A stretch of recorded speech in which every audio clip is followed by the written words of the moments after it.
All-Star Game.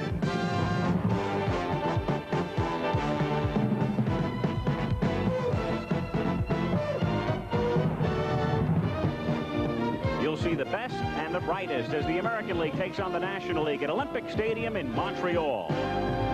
On this date in All-Star history, 39 years ago today, Shibe Park was the scene of the first All-Star game to be played at night. Bobby Doerr's homer won it for the American League. 22 years ago today, Willie Mays returned to New York for the first time since the Giants moved west and homered off Whitey Ford. And 11 years ago today, Reggie Jackson hit a towering drive into the Tiger Stadium lights in the last game won by the American League. Beautiful Canadian sunset as you look down from the Goodyear blimp hovering high above Olympic Park, the centerpiece of which is Olympic Stadium, and as we look inside, packed to the gills. More than 59,000 to look on tonight. As for the first time ever, the All-Star Game is played outside the United States. Hello again, everyone. I'm Al Michaels, and welcome to what should be a very special evening as the All-Star Game comes to Canada. They've waited for it a long time, and what Abner Doubleday hath wrought. He invented the game in the 1800s in the United States. Now it's international in flavor. It's played in more than 77 countries. It's played by more than 300 million people. And it is the national pastime of more than 20 countries. And what a marvelous sight, one of the world's most sophisticated cosmopolitan cities, Montreal, built around a mountain, Mount Royal, the city deriving its name from Mount Royal. And let's pay a quick visit to Montreal.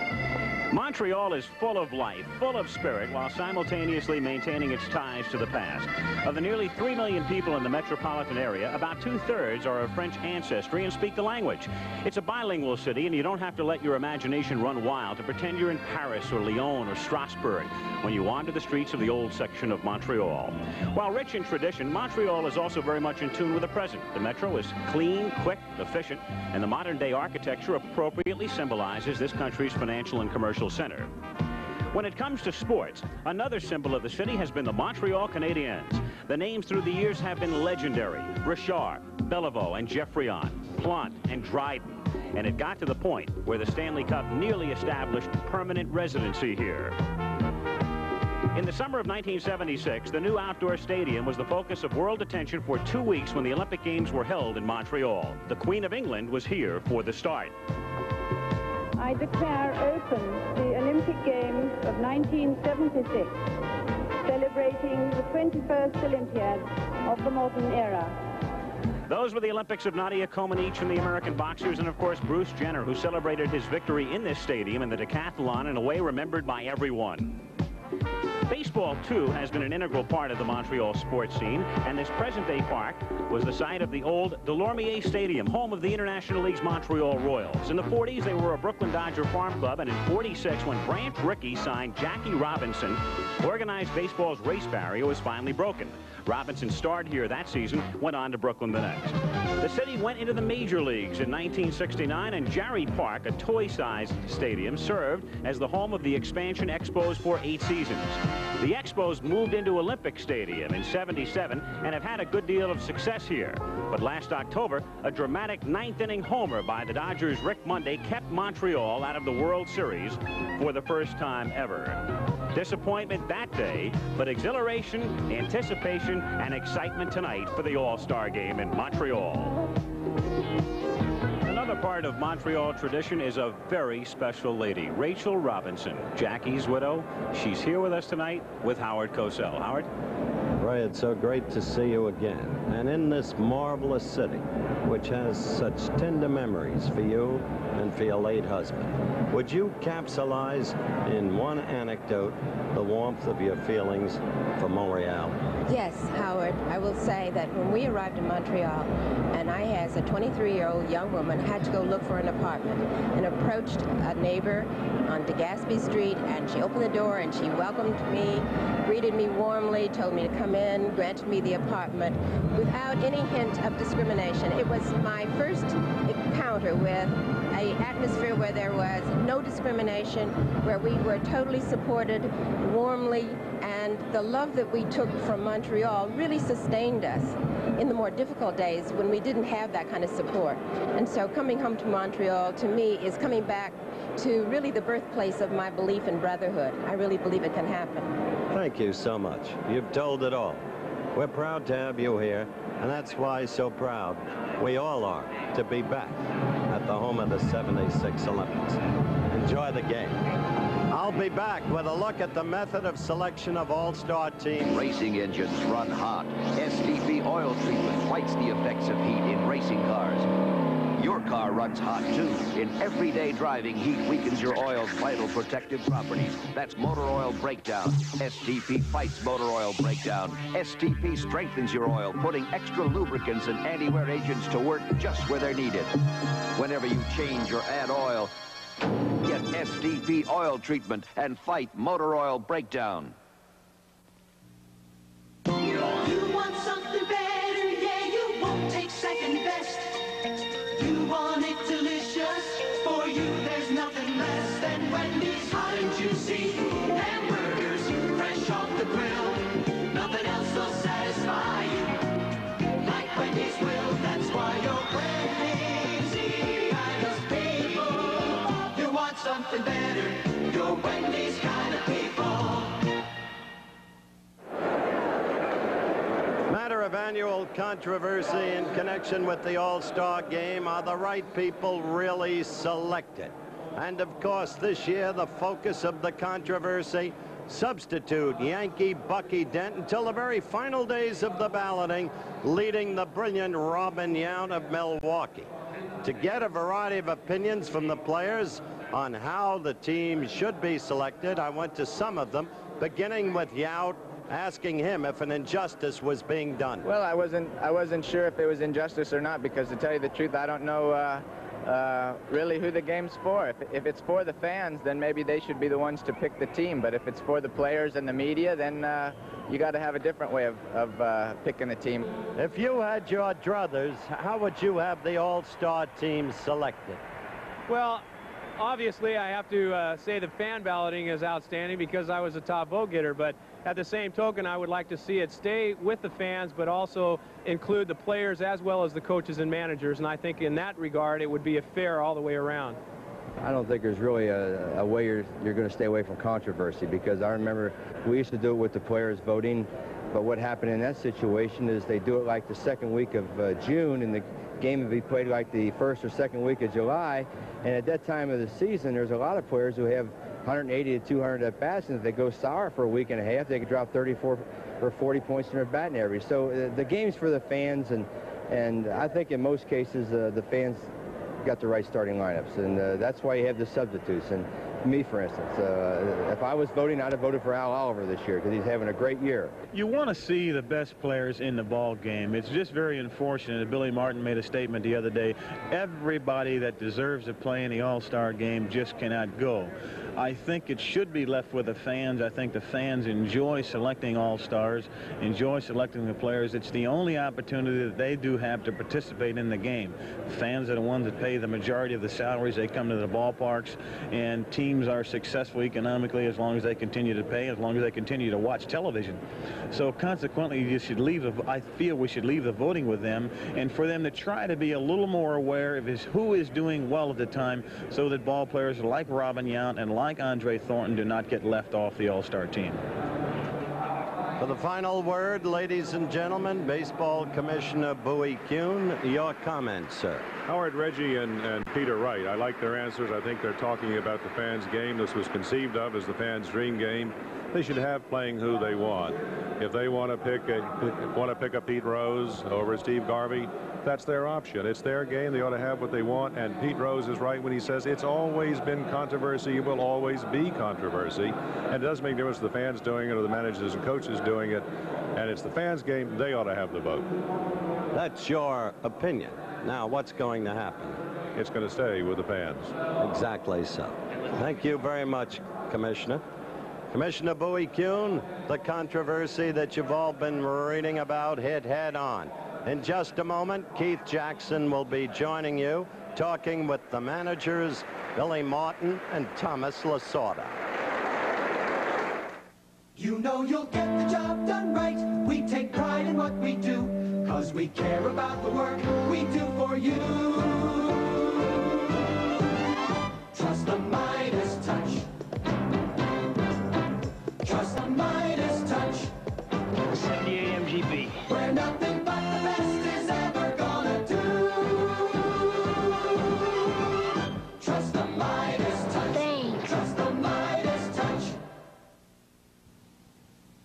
There's only one built-in flash camera in the world that can take a flash picture, and then another. In just 1 1/3 seconds, the new Kodak disc camera. It even knows when you need more light and flashes automatically.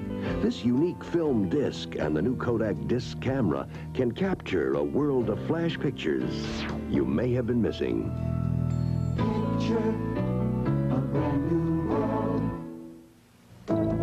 An ABC News Brief brought to you by Natural Light Beer. Now from Washington, Barry Seraphin. Good evening. George Shultz sailed through the opening day of his confirmation hearings as Secretary of State. He said the crisis in Lebanon demonstrates the need to solve the Palestinian problem.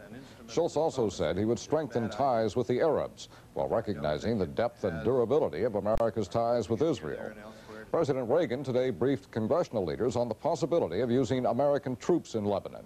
The congressman said afterward no decision has been made. There are reports that PLO leader Yasser Arafat is seeking U.S. recognition of the PLO as the price for leaving Lebanon. Tonight on Nightline, more on the nomination of George Shultz. Now this. One good taste deserves another.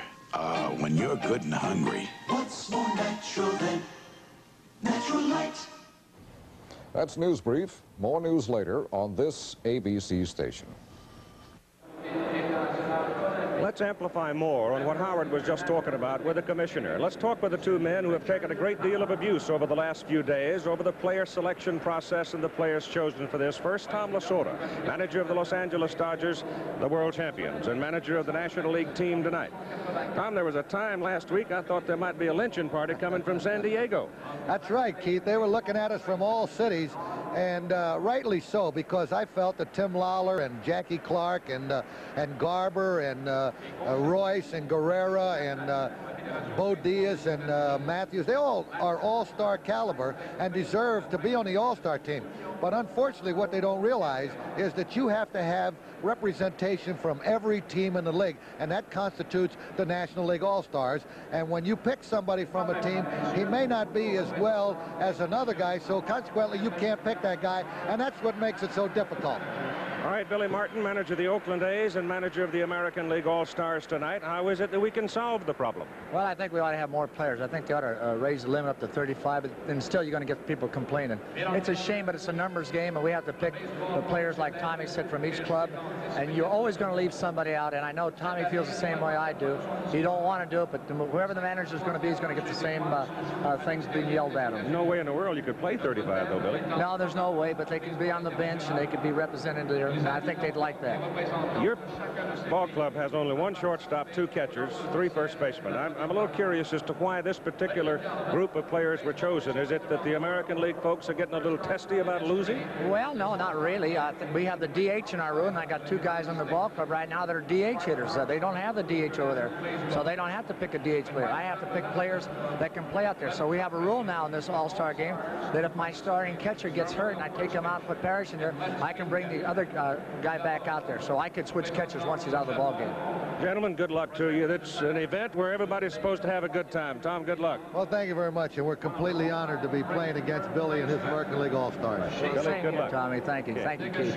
Now stay tuned for the 1982 All-Star game from Montreal. Thursday, a revealing look at 4 superstars on the Barbara Walters Summer Special. Someday soon, you could very well have the best of everything. But you will have to begin somewhere. And the best place to begin is with the very best beer in the world. The best tasting beer wherever you go. When you think about it, why would you ever have anything else? Come to think of it, I'll have a Heineken. This is the month Ford Month, the final month to get both cash and Ford Care on Escort and on EXP. Ford Care is whole car coverage. Virtually all you pay for is gas. And now special dealer incentives from Ford make it possible for you to save hundreds on other Fords. Granada, Thunderbird, Fairmont, Mustang, and tough Ford pickups. Save on over 6,000 new Ford cars and trucks during Ford Month at your Ford dealer. In the high-technology world of video arcade entertainment, there is one extraordinary game that soars a dimension above the rest. Zaxxon. Experience the control as you climb and dive. Feel the power as you attack and evade. Discover a new level of excitement with the true feel of action in 3 dimensions. Zaxxon, from the master design engineers of Sega.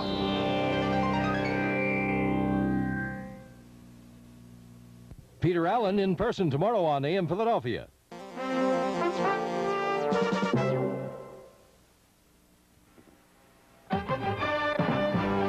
ABC Sports presents the 1982 All-Star Game. From Olympic Stadium in Montreal, the best of the American League meet the best of the National League. And the 1982 All-Star Game is brought to you by the Miller Brewing Company, brewers of Miller High Life. If you've got the time, we've got the beer. By Gillette Actra Razor, it pivots to continually adjust and hug every curve and contour of your face for a close, comfortable shave. And by Chevrolet and your local Chevy dealers from coast to coast.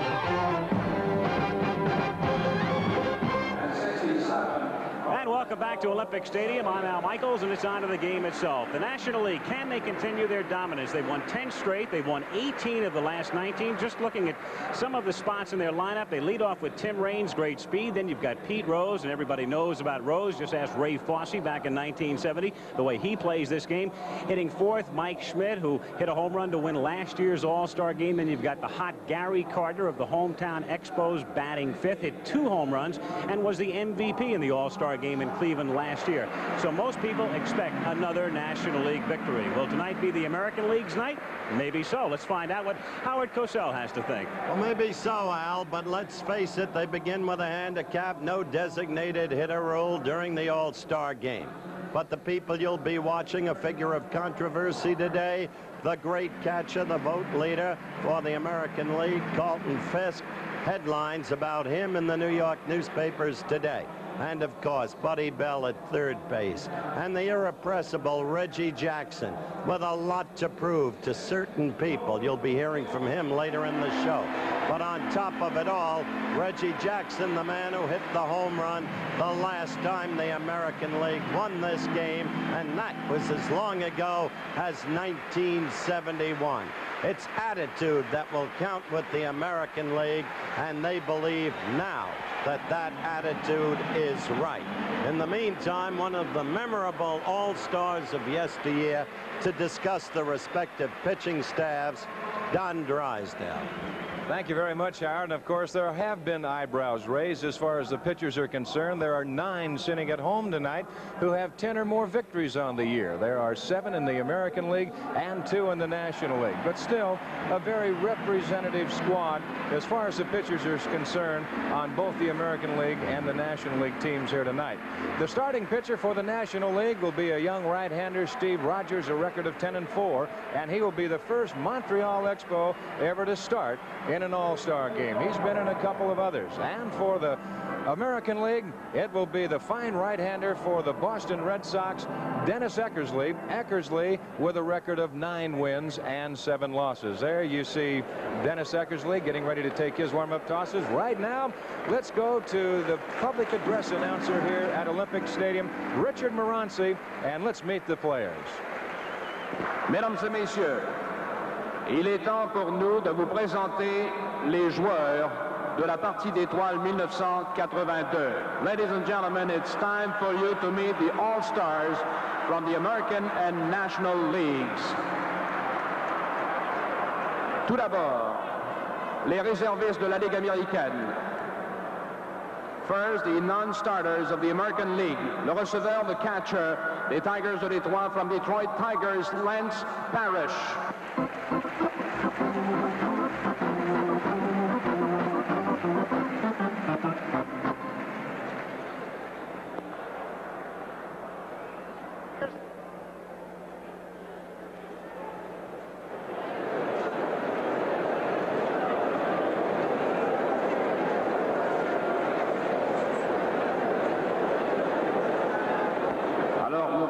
Messieurs, le receveur réserviste des Tigers de Detroit from the Detroit Tigers, Lance Parrish.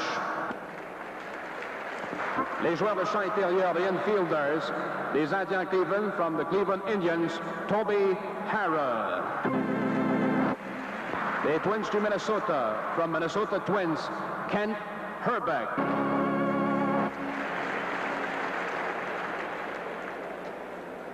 The Royals de Kansas City, from the Kansas City Royals, Frank White.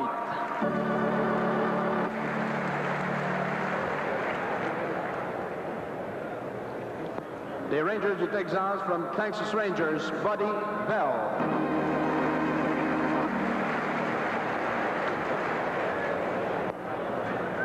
Des Indians Cleveland, from the Cleveland Indians, Andre Thornton.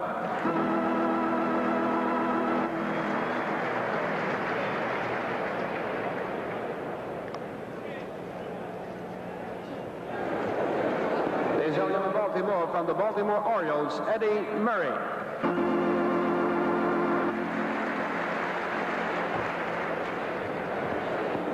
Les voltigeurs, the outfielders, the Royals de Kansas City, from Kansas City Royals, Willie Wilson.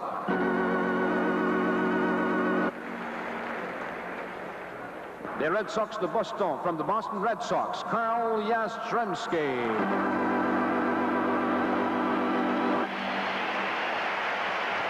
As is customary in Montreal, the PA announcements being made in both French and English, and it doesn't matter what language it is, Yastrzemski is going to get that kind of a hand. The Royals to Kansas City, from the Kansas City Royals, Hal McRae.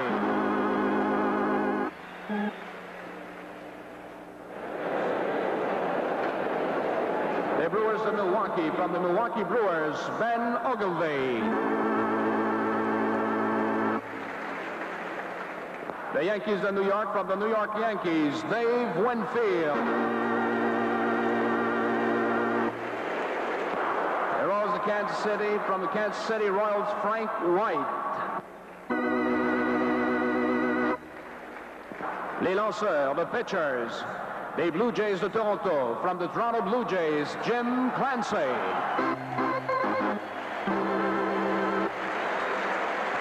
The Mariners of Seattle, from the Seattle Mariners, Floyd Bannister. The Red Sox de Boston, from the Boston Red Sox, Mark Clear.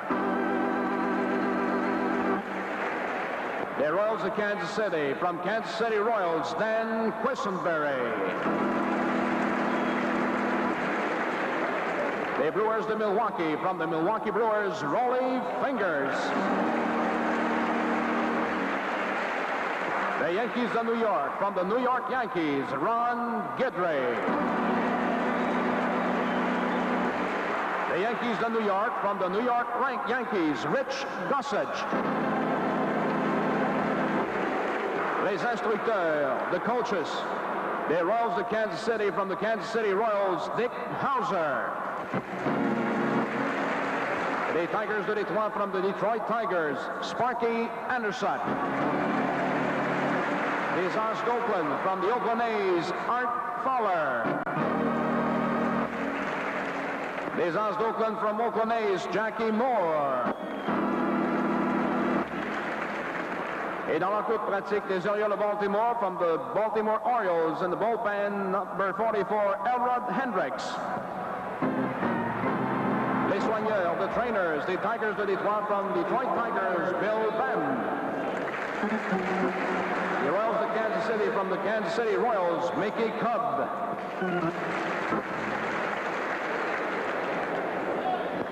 Et maintenant le gérant de la Ligue américaine pour la partie d'étoiles 1982 and the manager of the American League All-Stars, des Anges d'Oakland, Oakland A's, Billy Martin.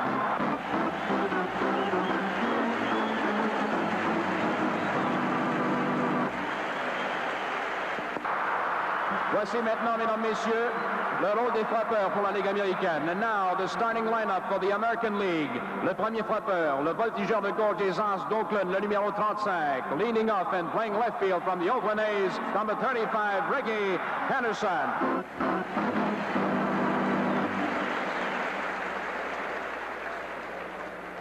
Le deuxième frappeur, le voltigeur de centre, représentant les Angels de la Californie, le numéro 19, batting second, the center fielder, representing California Angels, number 19, Fred Lynn.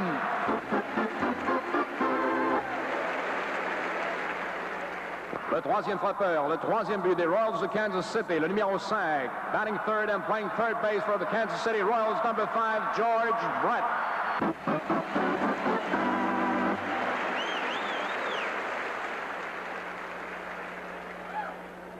Le quatrième frappeur, le voltigeur de droite des Angels de la Californie, le numéro 44, le batting fourth right fielder, California Angels, Reggie Jackson.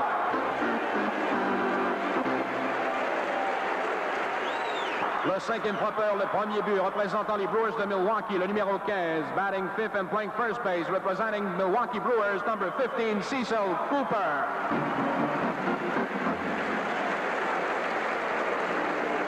Le sixième frappeur, l'arrêt court des Brewers de Milwaukee, numéro 19, batting sixth, the shortstop from the Milwaukee Brewers, number 19, Robin Yount.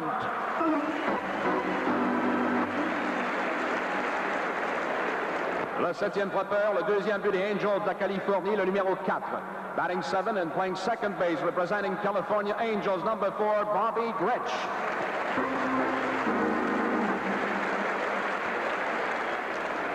Le huitième frappeur, le receveur des White Sox de Chicago, le numéro 72, batting 8, the catcher from the Chicago White Sox, number 72, Carlton Fisk.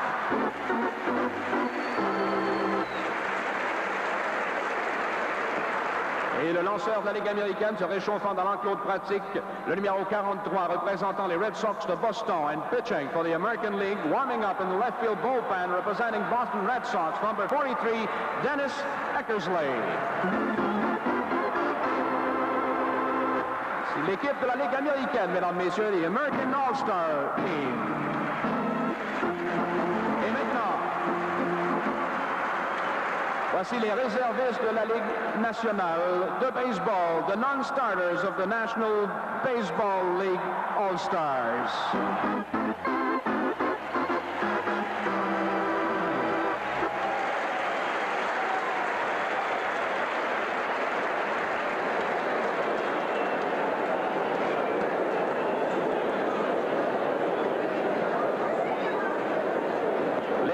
The catchers, the Pirates of Pittsburgh, from the Pittsburgh Pirates, Tony Pena. The Mets de New York, from the New York Mets, John Stearns. Les joueurs de champ intérieur, the infielders, the Cardinals de St. Louis, from St. Louis Cardinals, Ozzie Smith. The Dodgers of Los Angeles, from the Los Angeles Dodgers, Steve Sachs. The Braves d'Atlanta, from the Atlanta Braves, Bob Horner. The Astros of Houston, from the Houston Astros, Ray Knight. The Pirates of Pittsburgh, from the Pittsburgh Pirates, Jason Thompson. Les Expos de Montréal, from the Montreal Expos, Al Oliver.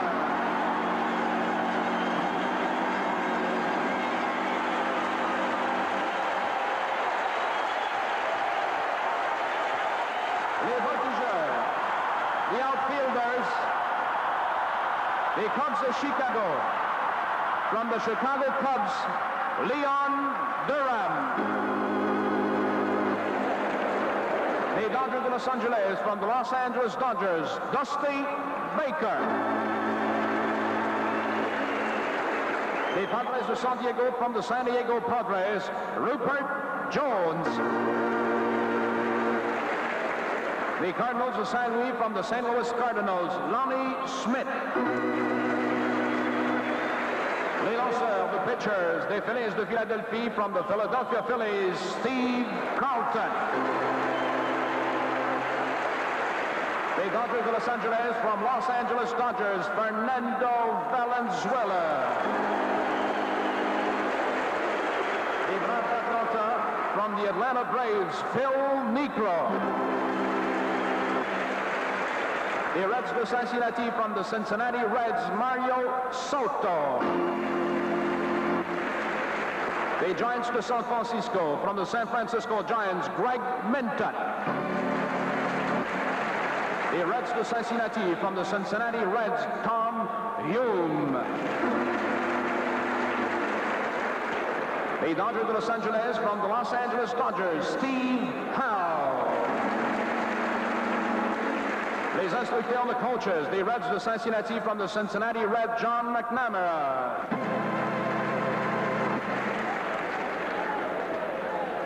Les Expos de Montréal, from the Montreal Expos, Jim Fanning.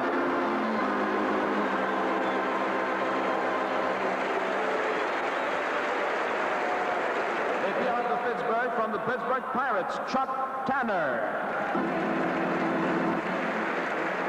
The Reds de Cincinnati, from the Cincinnati Reds, Joe Amalfitano. Et les Dodgers de Los Angeles, dans l'enclos de pratique, in the bullpen, from the Los Angeles Dodgers, Mark Cressy. Les soigneurs, the trainers, the Cardinals de Saint Louis, from St. Louis Cardinals, Gene Geiselman. Les Expos de Montréal, from the Montreal Expos, Ron McLean. Et maintenant, mesdames, messieurs, le gérant pour la Ligue nationale pour la partie d'étoiles 1982 and the manager of the National League All-Stars, des champions de la Série mondiale, les Dodgers de Los Angeles, from the Los Angeles Dodgers, Tommy Lasorda.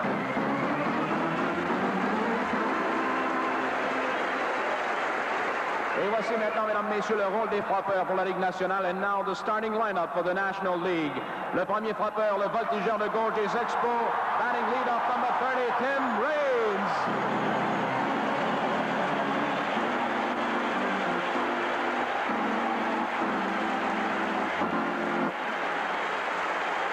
Le deuxième frappeur, le premier but de Phillies de Philadelphie. Le numéro 14, batting second, first baseman, representing Philadelphia Phillies, number 14, Pete Rose. Le troisième frappeur, le voltigeur de centre des Expos, le numéro 10, batting third, center fielder, Andre Dawson.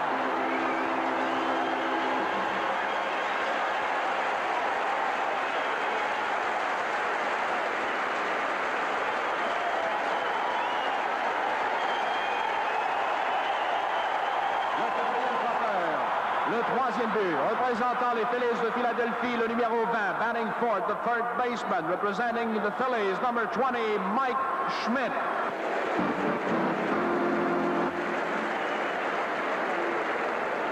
Le cinquième frappeur, le receveur des Expos, le numéro 8, batting 8, Gary Carter, the catcher.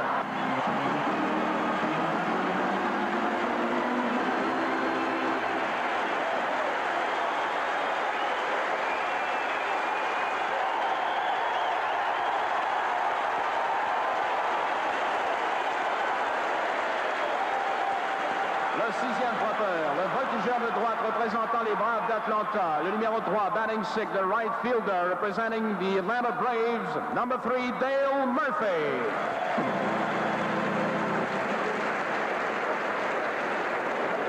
Le septième frappeur, l'arrêt court des Reds de Cincinnati, le numéro 13, batting 7 and playing shortstop from the Cincinnati Reds, number 13, Dave Concepcion.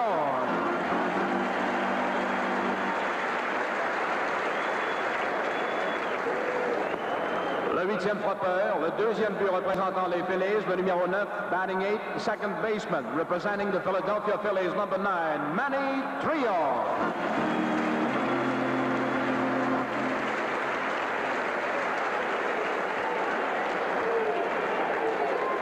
Et le lanceur pour la Ligue nationale se réchauffant dans l'encours pratique des Expos, le numéro 45, and pitching for the National League, number 45, Steve Rogers.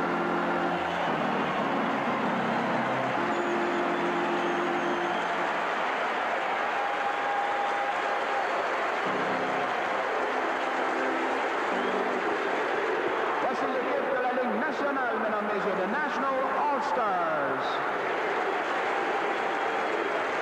Mesdames et messieurs, les Expos de Montréal sont fiers de vous présenter les capitaines honoraires pour la partie d'étoiles 1982. Ladies and gentlemen, the Montreal Expos are honored to present the honorary captains for the 1982 All-Star Game.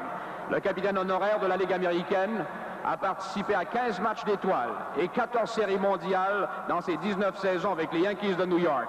Élu 3 fois le joueur par excellence, il est maintenant membre du temple de la renommée du baseball.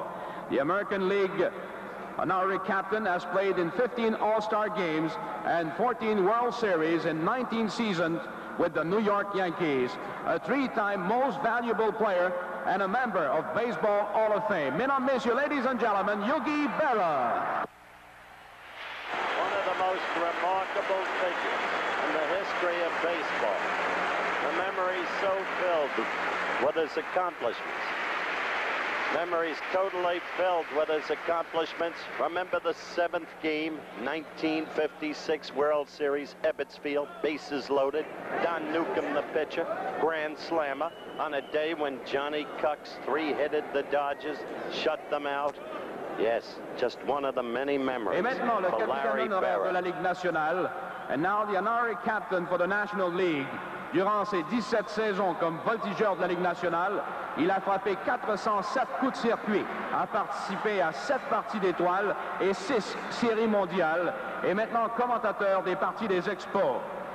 He had 407 home runs in his 17th season as a National League outfielder, a participant in 7 All-Star games and 6 World Series, and now a broadcaster with the Montreal Expos. Mesdames, Messieurs, un membre du Temple de la Renommée, ladies and gentlemen, Hall of Famer Duke Snider. Edwin Snyder, the Duke of Flatbush. 11 World Series home runs. This was one of them in 1955. When the Dodgers finally beat the Yankees and John Padres won the final game. The Duke had 4 home runs in 52, and in 55, 11 World Series homers in all.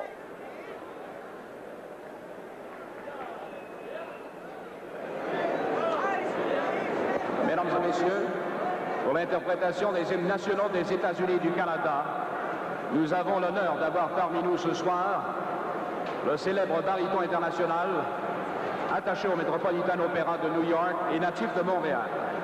Ladies and gentlemen, to perform the national anthems of the United States and Canada, the Expos are honored to have the well-known baryton of the Metropolitan Opera in New York, a native of Montreal, mesdames, messieurs, ladies and gentlemen, Monsieur Louis Quirico.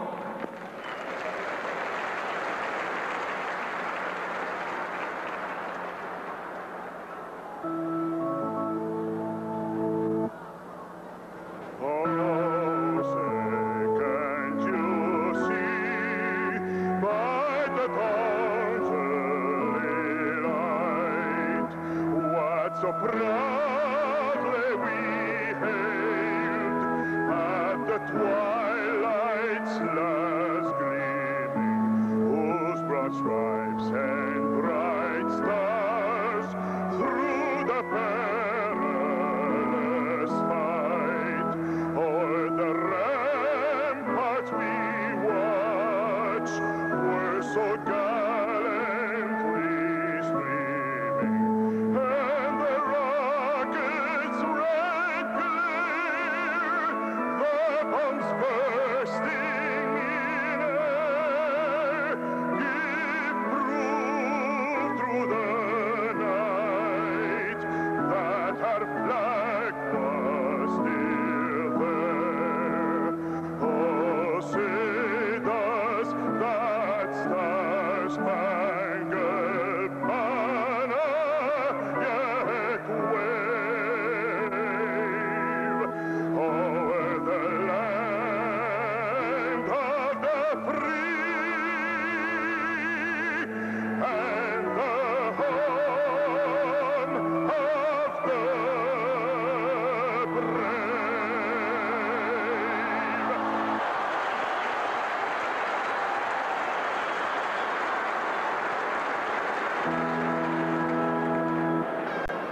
The pregame pageantry and festivities preparatory to the 1982 All-Star Game, right back from Olympic Stadium in Montreal.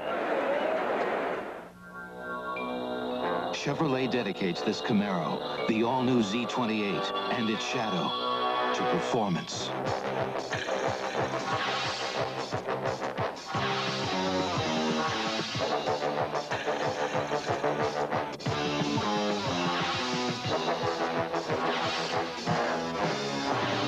Camaro Z28, Motor Trend's Car of the Year. Styled so new, only its shadow comes close. I've got an unfair advantage over these guys. My looks? Are you kidding? I've got the Gillette Atra. They don't. It's got the advantage of a pivoting head. Atra's better than twin blade razors that don't pivot. See? They don't always stay on my beard, but my Atra pivots to keep both blades on my beard longer. I get a better shave. See? Close. Comfortable. Get the Gillette Atra and get the Atra advantage. So who said life was fair? Suppose your loved one's heart and breathing stopped unexpectedly. Would you know what to do? The answer is CPR, cardiopulmonary resuscitation. Don't stand by helplessly while a loved one is dying. Help save a life. Learn the life-saving techniques of CPR. Call your local chapter of the American Red Cross or the American Heart Association for information about CPR training. Learn the life-saving skills of CPR and help save a loved one's life. Baseball cares. The preceding message was furnished by Major League Baseball. We will have the ceremonial first pitch coming up and the ball game to get underway shortly. People in Montreal waiting for this one for a long time. The game was sold out 3 months ago. The capacity of the stadium about 59,000. Perfect weather, temperature about 75 degrees, low humidity. International flavor here, of course, and so they have selected 13 men from 11 different countries to be the honorary men to throw out the first ball. Shig Nagashima of Japan, great star there for many years at third base. From Korea, Isao Haramoto had more than 3,000 hits in the Japanese league. From Cuba, the fabulous Minnie Minoso. Looks like he can still play. Bobby Avila, the Cleveland Indians second baseman for many years, representing the country of Mexico. Bobby Thompson was born in Scotland, but of course he was famous in New York, the miracle of Coogan's Bluff. We will be seeing Bobby in a moment. That is Bobby Avila right there. Bobby Thompson was the man you saw before him. The Dominican dandy, Juan Marichal. What a screwball he had and an assortment of other pitches. He may throw one tonight. Orlando Cepeda, Marichal's teammate for many years in San Francisco. The baby bull representing Puerto Rico. George Selkirk is representing Canada, a man who played in 4 All-Star games. Claude Ramon is there is Bobby Thompson right there, representing, as we said before, Scotland, his birthplace. The New York Giant outfielder, remember that face? Wasn't that long ago, 1979 World Series, we saw him. Manny Sanguillen, he'd swing at anything. From the Pittsburgh Pirates, there is Claude Ramon, representing Canada. Ramon, a broadcaster with the Expos. You know that man representing the United States, the honorary captain for the American League, Yogi Berra, and also representing the U.S., the Duke of Flatbush, Duke Snyder, the National League's honorary captain.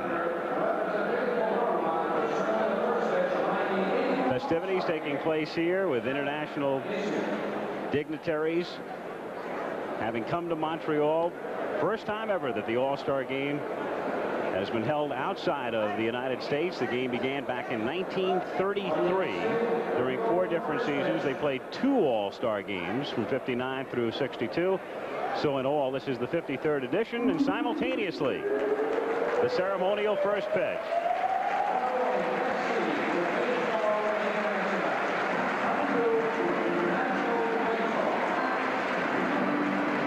So a great collection, obviously, of the contemporary stars occupying both dugouts, and some stars from the past, from several of the countries around the world. shortly, we'll be getting underway. The National League trying to continue its dominance. Confident, as always. Expecting to win. The American League, I would think, a little bit embarrassed and a little bit humiliated collectively, Howard, over the fact that so much has been made of the fact they've been unable to do it but once in 19 years. A point emphasized by Reggie Jackson. And you'll, as I noted earlier in the pregame show, we'll probably be hearing during the course of the evening from Reggie. In the meantime, the graphic explains the history of this competition. Notice how, beginning in the young 50s, the National League started to take over. In the early days, they used to say the National League was a new minor league. But oh, how it's changed and how complete the domination of the senior circuit has become. The defense, Al. Defensively, you've got Pete Rose, who has started at 5 different positions in his career in the All-Star game. Left and right, first, second, and third. Second start for him at first base. His teammate from Philadelphia. The Phillies comprising 3/4 of the infield, Manny Trillo, who's from Venezuela. And his countryman, the only non-Phil in the National League infield from the Cincinnati Reds, Davey Concepcion. No stranger to All-Star games. Around at third, the man who hit the home run in Cleveland last year to give the National League another victory, Mike Schmidt.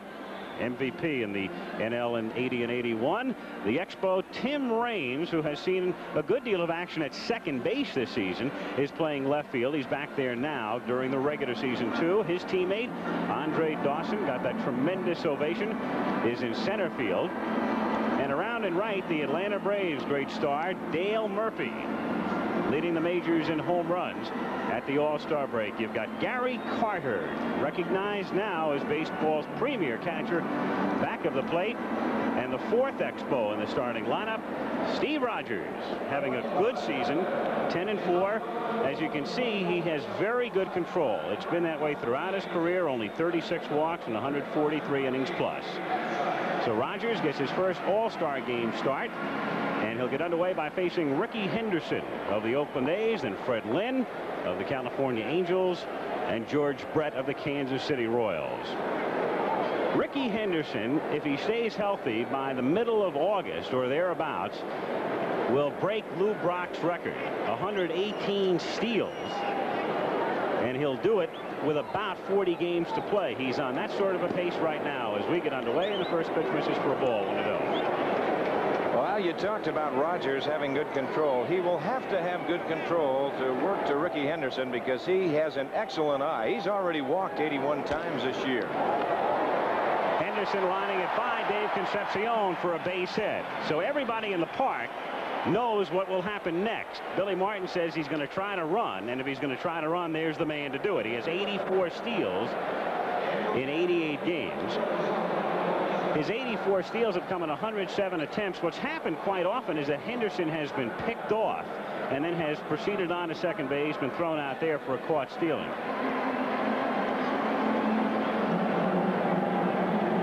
So Henderson at first with nobody out, first inning.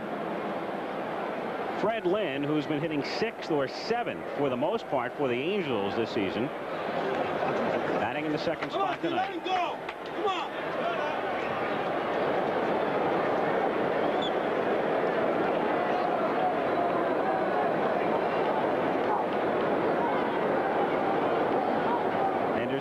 Good sized lead, and Rogers, after throwing there once, stepping off the rubber. Now you've got to keep an eye on him. There's no question about that. Those 84 stolen bases are not flukes in any way. Rogers comes to the plate, and Lynn with a full rip and a miss. Freddie's been hot.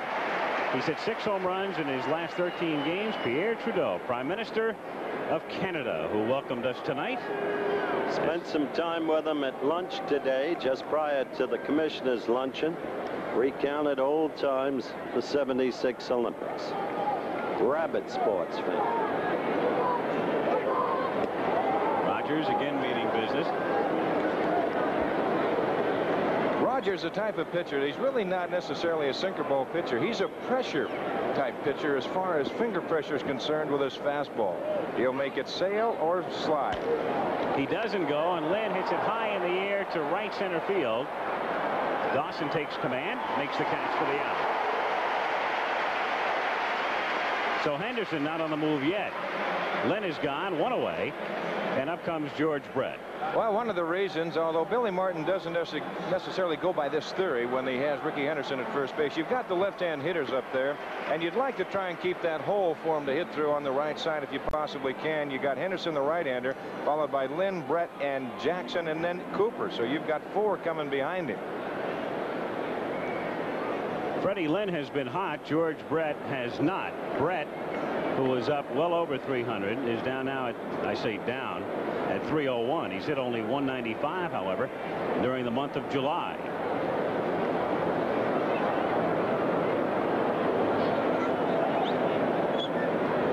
Henderson at first base with 1 out in the top of the first inning.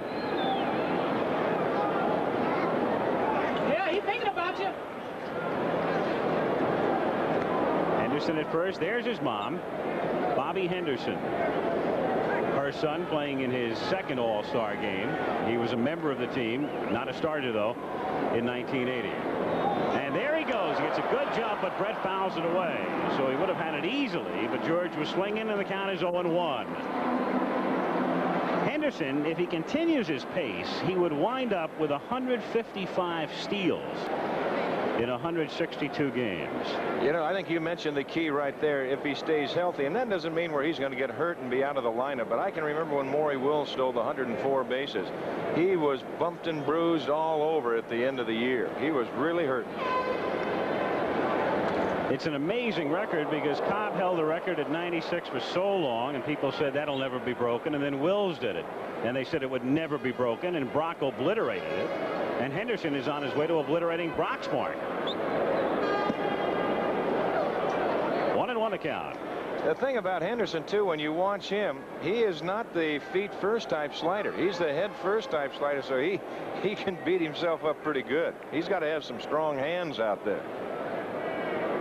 Ricky, a couple of years ago, with 100 steals. The American League mark. There he goes again, and Brett goes to left field for a base hit. Henderson tentatively around second and holds there as Ranger's throw comes into Schmidt. But he took the wide turn looking for the throw behind him in the hope of running to third very quickly. It's also at this time of night, it is very tough to pick the ball up. And when Ricky got down there and he heard the contact made, he looked up and he could not pick the ball up. And he was kind of in no man's land then. And he decided, well, I'll just go here. And that's about as far as I can go. Reggie Jackson has one All-Star game home run, and if you saw it, you'll never forget it. 1971, Detroit off Doc Ellis, pinch hit in the 3rd inning. And did it not make contact with the light standard, it might still be going. Mammoth shot. Reggie up with 2 on and 1 out. And it gets away from Carter, bouncing toward the dugout. Henderson, a short turn rounding third and holds there as Brett moves into second.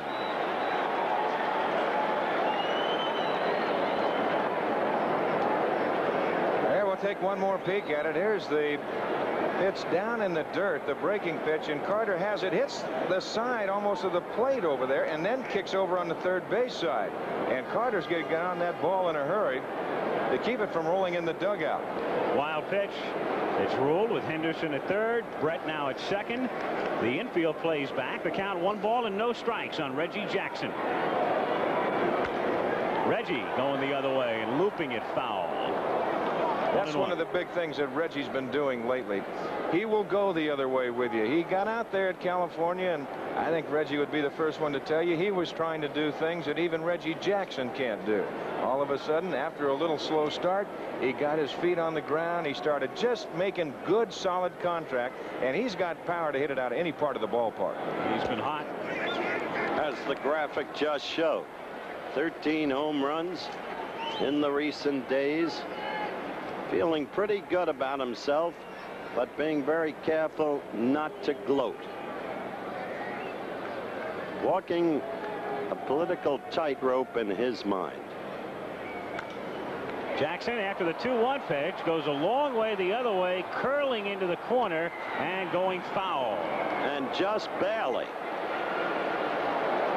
Right there, it gives you a little idea of the power that Reggie does have. It's 335 down both lines here. Check that, 325. It's 375 to the power alley and 404 feet to straightaway center field. Reggie Jackson, now 36 years old. Oldest starter for the American League. The youngest, Henderson, is the runner at third, and Brett is at second. And Jackson takes just inside. Crowd moaning. 3-2. Well, you've got a man behind there I think is one of the finest umpires in all of baseball, and Doug Harvey. That pitch right there, and Harvey looking right over the shoulder of Gary Carter. That's a close pitch. So 3-2 on Reggie, with Cooper waiting on deck. Fouled away again. Remember the toughest call of Doug Harvey's life? The meeting with National League President Chub Feeney. That's right, down in Houston. Playoffs in Houston against Philadelphia. That best sustained dramatic season maybe in the history of baseball. Was it a triple play or a double play? They ended up the double play. 3-2 to Jackson. Fouled away again. Interesting note in regard to the umpires as you take a look at Reggie's mom, Clara, coming up to watch her son, who makes this an annual visit. The All-Star game for Reggie. The umpires, for the first time this year, chosen not on a rotation basis, as had been the case, but on merit this year. Jackson hitting it to center field and deep, but playable for Dawson. That'll score Henderson easily, and Brett holds at second, so the American League is on top 1-0.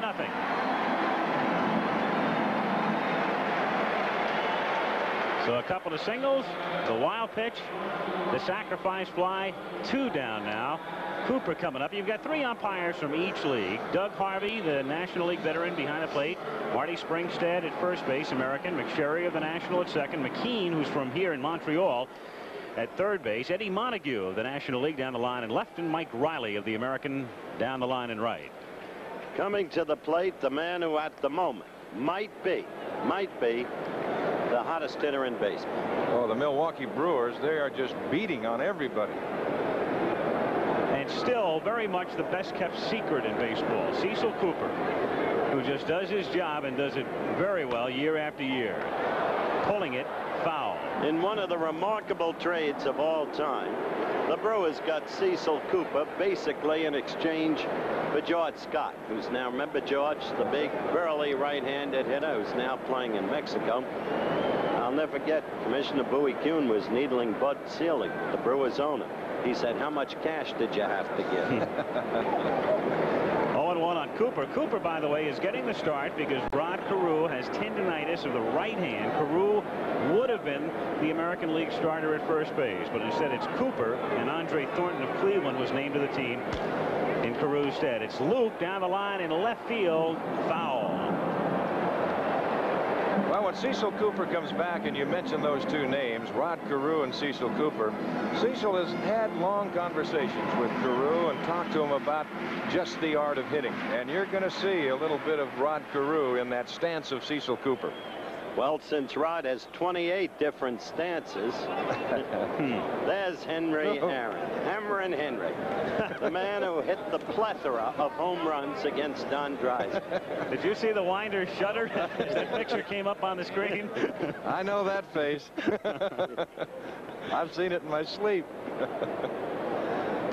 And he still says you were the hardest pitcher for him ever to face. Isn't that something? Well, you know, in 14 years, I never missed that darn brave lineup. And Henry was right in the middle of it. He'd say to Walt Olson every now and then, well, you know, Skip, you know, you might want to miss something sometime. But he said, no, you're going out there.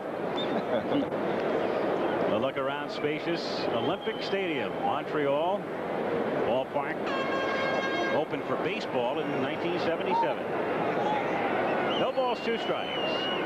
Cooper with a new bat. Chops it by the mound. Going to be a tough play for Trio, and he does not get him. So Cooper, who has decent speed, is aboard at first as Brett moves along to third. Third hit in the inning for the American League, and up comes Coop's teammate, Robin Yount.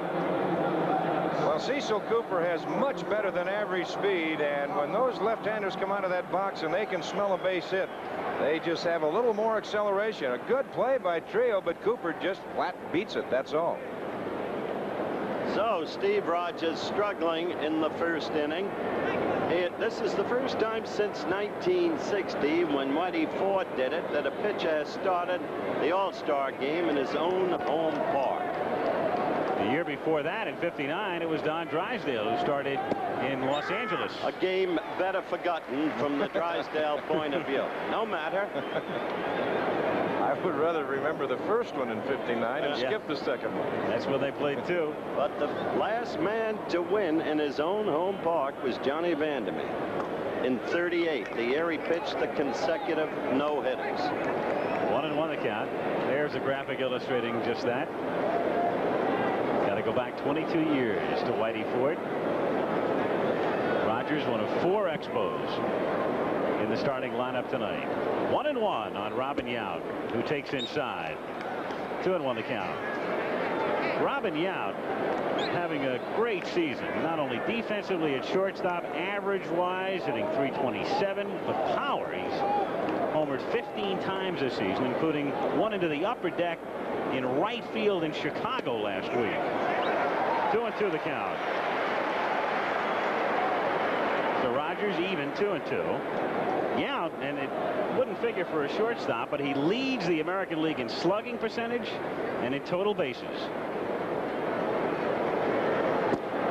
Ball 3. Well, I think he's definitely right in line for the most valuable player if he continues anything that he's doing right now. He is just having a super year, as you mentioned, and you could see, I can remember him when he came up at 19 years old, and it was just a matter of time when this young man was going to really put his name in baseball. Still only 26, and in his 9th season as he fouls it away. A lot of baseball people feel that this is the best all-around player in the game today. Michelle Yount, his wife, as you look at her. There's a man who thought about becoming a pro golfer about 5 or 6 years ago. 3-2 pitch, got him swinging. So the inning is over, but the American League gets on the board. What a shot. Looking down from the Goodyear blimp, Olympic Park, Olympic Stadium. The centerpiece, a run, 3 hits, leave 2 after a half. The American League won, and the National League coming up. Well, I guess I race cars because I love the speed and the noise and the crowd and the girls. And of course, I love to win. And when it's all over, when the flag comes down, I don't mind the beer either. One more lap. It's Miller time. Miller time. Time for America's quality beer. If you've got the time, Miller High Life. Miller's got the beer. Miller beer. I've been comparing the exciting new Intellivision space game Star Strike with one of the most popular Atari games, Asteroid. Star Strike has moving images that make the game appear three-dimensional. Asteroids doesn't. And Star Strike features our most exciting visual effect, total destruction of a planet. This is what the other game offers, which is why, after Star Strike, Asteroids left me rather flat. Star Strike, new for Intellivision from Mattel Electronics. The American League defensively, Rod Carew would have been there, but he is not at the game. Tendinitis. Cecil Cooper is the first baseman. Bobby Grich, several great seasons at Baltimore and now with California, is the second baseman. And we saw make the last out in the top of the inning of the Brewers. There's Robin Yount, and right next to him, Kansas City's premier third baseman, George Brett. Winning in the bowling again. Ricky Henderson, who got aboard, came in to score in the top of the inning of Oakland, is in left field. You've got Freddie Lynn, several great seasons with Boston, now with California, in center, and Reggie Jackson around in right.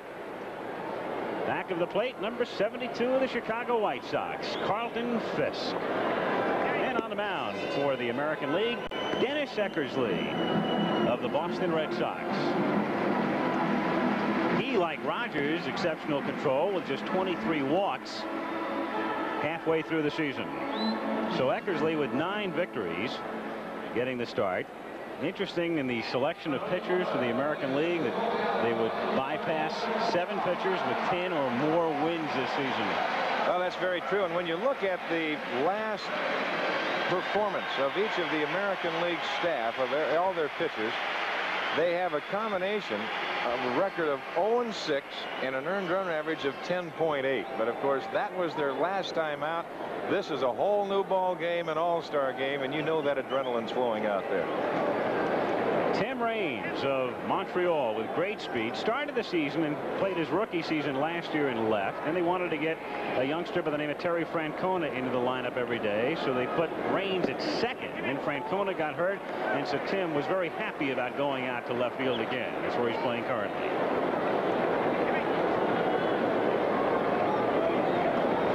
Threat to lay one down.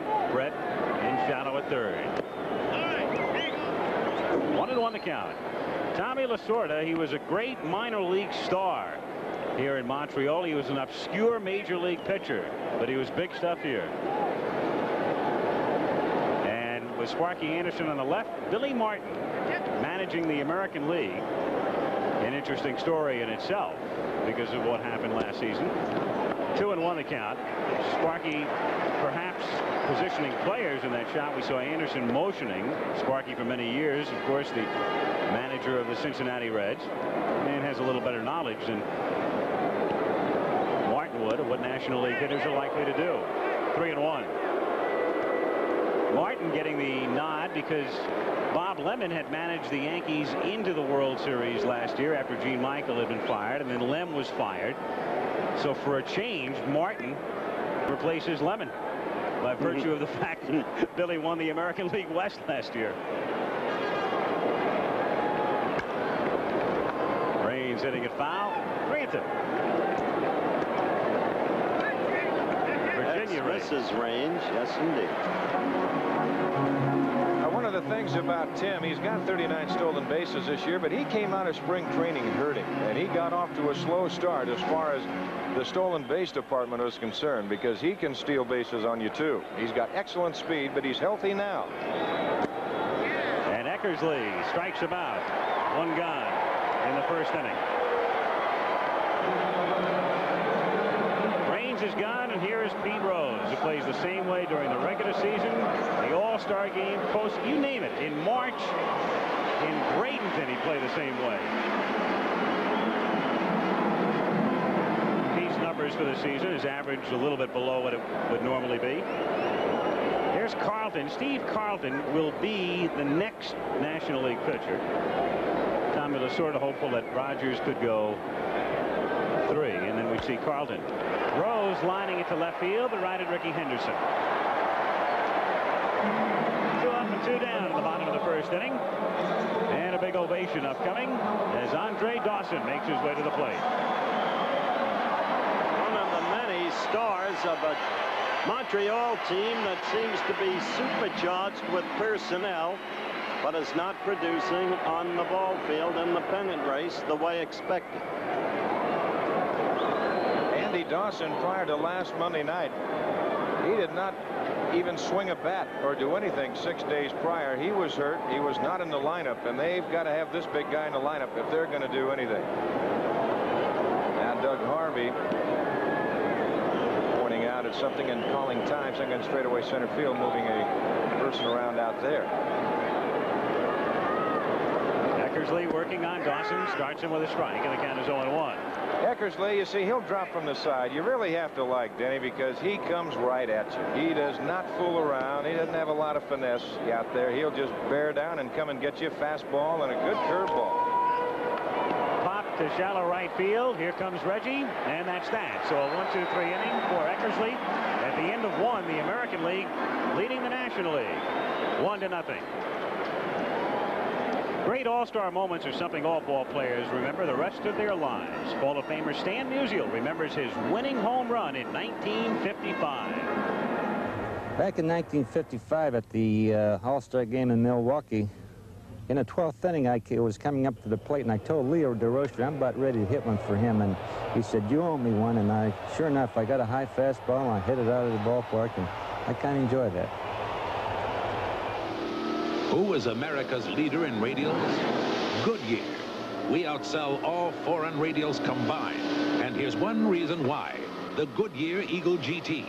A high-performance radial that gives a great performance in the rain with outstanding traction and superb handling on wet, slippery turns. The Goodyear Eagle GT. It's one reason Goodyear is the leader in radials. No foreign maker of radials even comes close. When you need radials, come up to Goodyear. When it comes to low fares, make no mistake, Greyhound, America's travel leader, is still America's great travel value. Nobody can take you there for less than Greyhound. Nobody. Plus, Greyhound's going more places more often than anybody else. When you can go with a leader and get an unbeatable low fare, why travel any other way? Go with the leader. Go Greyhound. Nobody goes for less. Everybody is thrilled by it. Everybody talks about it. Everybody loves it. Because it'll always be fun. Indiana Jones is back in Raiders of the Lost Ark. The return of the great adventure. Trust me. Raiders of the Lost Ark. Rated PG. Opens Friday, July 16th at a theater near you. Check newspapers. That's the Expo mascot. His name is Yuffie, normally decked out only in orange, but black tie tonight. The All-Star game is in Montreal. Second inning.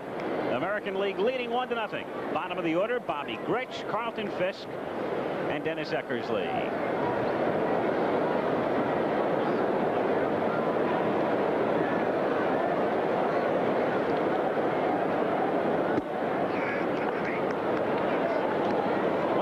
Grich, Bobby at the age of 33, playing in his 6th All-Star game. 3rd time he started. Started at shortstop in the All-Star game back in '72 when he was with Baltimore. 2-0. Carlton Fisk on deck. Controversy seems to follow him everywhere. More on that in a moment. White Sox, subject of a lot of print medium stuff. Steve not happy perhaps with the call on that pitch. 3-0 pitch is in for a strike. Rogers is prone. Sometimes you don't know if he's happy or what. He's prone to a lot of grimacing and facial contortions on the mound. Even when he's working on a perfect game, he goes through them. 3-2. Highly thoughtful, intelligent man, Rogers. Absorbs information like a sponge. Witness his role in the baseball players' strike last year. Wound up knowing almost as much law as the people representing the players. And called strike 3. All right, back to Carlton Fisk. Carlton Fisk had something to say about the firing of Schuler, the pitching coach with the White Sox. I discussed What's this mess involving pitching coach Schuler and the circumstances under which he left? Well, I don't know all the particulars in that event, but I do recognize one fact, and possibly more than that, that Ron Schuler was good for the Chicago White Sox. I think he did an excellent job with the young pitching staff that he had to work with. They weren't pitching as well as the organization had expected them to up until this point, so they used Ron Schuler as a scapegoat, and the way they handled it was particularly appalling as far as my view of it. That's what you call an outspoken fella. Don, you're working for the White Sox these days. You agree with his evaluation of his management? It was not handled in the best way. There's no question about that, and I think management is very sorry about the way the whole thing transpired. And by the way, just going along a little bit further on that, the White Sox today announced that they have hired Ken Silvestri, who is in their minor league system, and he will be their pitching coach right now through the rest of the year, and then I guess they will sit back and wait. You saw Fisk fly out to center, and Eckersley bounces one toward Trio. The smooth Manny throws him out, and a 1-2-3 inning for Rogers. The American League on in order. We played 1.5 in Montreal. The American League 1, and the National League nothing. When you read Time each week, you know more. You understand. Time flies, and you are there. Time cries and lets you care. You understand the world we share. Yes, time brings you closer to living. Time puts events in sharper view. Time brings it all right home to you. When you read time, you understand what it all means to you. Each week, Time magazine takes you beyond the news to help you make sense of it all. So read Time and understand. Throughout your world, throughout your land, time puts it all right in your hand. Read time and understand. Hey, Sheriff, you hear about Big A Auto Parts? Yeah, Big A's saying they always had the part, and that's suspicious. When you check out Big A, you'll find every Big A Auto Parts store has an incredible system that keeps up with all the parts they sell. And replacements are delivered every day, so they'll always have the part you need when you need it. And you? Well, Sheriff, I see you finally found something crooked. Big A Auto Parts. We've got it. Unbeaten American Davey Moore defends his WBA World Junior Middleweight title against first-ranked Ayub Kaluli. Plus, buckets of fun as firemen frolic on ABC's Wide World of Sports Saturday. Mike Schmidt to lead things off for the National League, hitting cleanup from the Philadelphia Phillies. One of the great moments in his career came here, late 1980, a home run late in a game that turned out to be the pennant clinching game, or the division clinching game for the Philadelphia Phillies. They went on to beat Houston in the scintillating National League Championship Series, and of course on to the World Series, and defeated Kansas City in 6.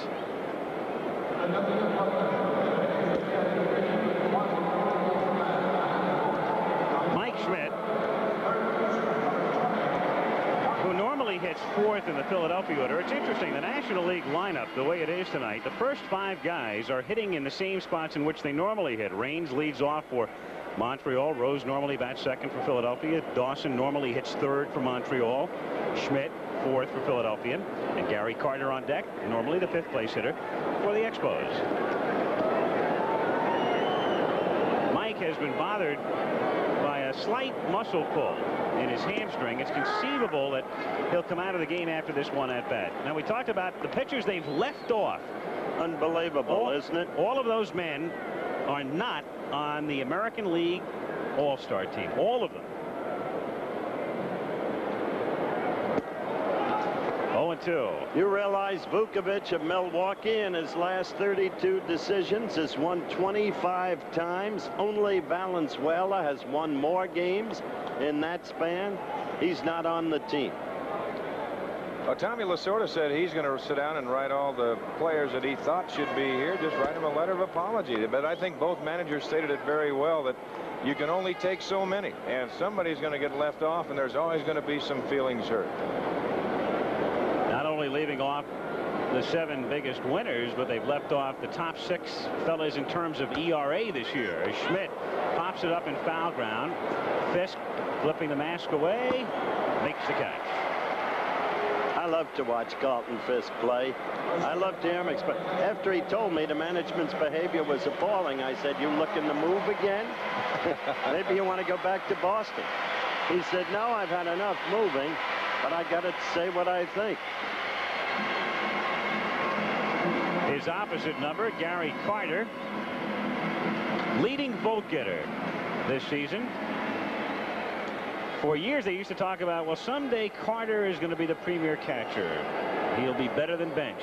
That day is now. It's of course, amazing. Johnny's at 3rd. Well, that's true. You know, it's amazing that the 2 vote getters, the 2 leading vote getters, about that in a moment. Bobby Grich throws him out, but the 2 leading vote getters were the 2 catchers. Fisk in the American League and Gary Carter overall. And here was Gary earlier receiving the trophy, symbolizing the receiving of more votes than any other player, led in the balloting back of the plate all the way. Dale Murphy, fellow not too many people have heard about up until this season, but of course the Braves have changed that in a hurry, the way they are playing. Murphy having a great season. As you look at Yogi Berra, the honorary captain of the American League. Murphy leading the majors in home runs with 23. Well, I think Dale would be the first one to tell you that the positioning in the lineup as far as the Atlanta Braves are concerned has really helped him. He's hitting ahead of Horner, and of course he's getting a few more pitches to hit now than what he would in the past, more so than if he was, say, hitting behind him.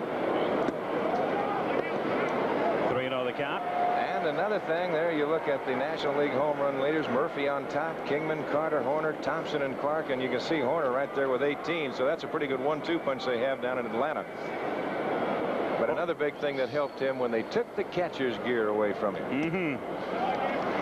People forget that. Started back at the plate. Ball 4. So Murphy becomes the National League's first base runner.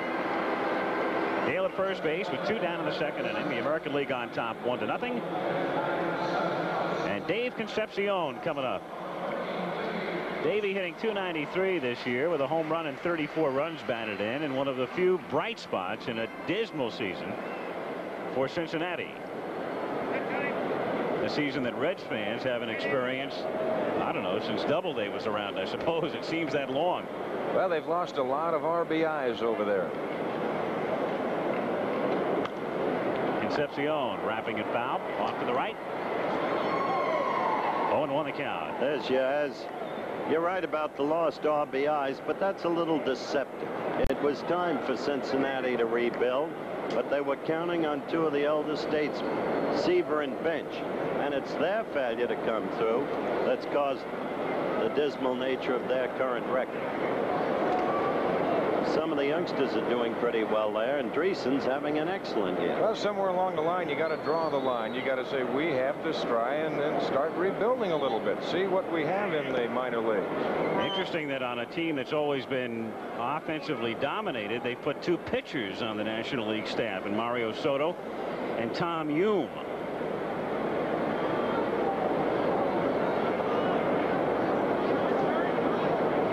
They pitch out, nothing happening. 1-1.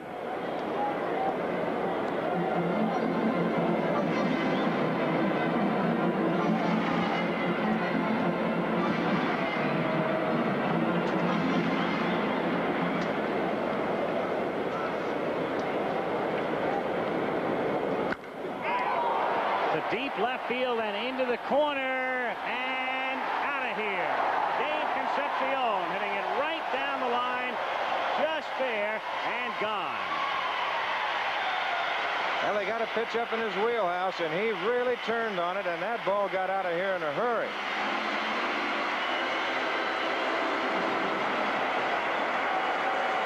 A man who always had a marvelous glove as a rookie. They knew about his defense. They wondered about him offensively. Over the years, he's really come on. There you see the sinker from the middle of the plate in and up, and there's nothing that will go farther than high sinkers, and I can attest to that. So the National League assumes the lead. 2-1. 2 out, bases empty. Manny Trio of the Philadelphia Phillies taken outside, ball 1. Eckersley has been prone to giving up home runs this season. He's given up 15.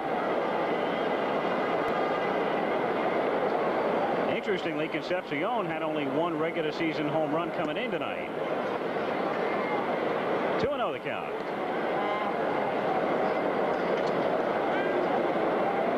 Manny Trio, formerly with the Cubs, then on to Philadelphia. There's Concepcion, the happy one in the National League dugout. Al, it's really nice to go to an all-star game. It's quite an honor, number one, and it's a thrill to be there.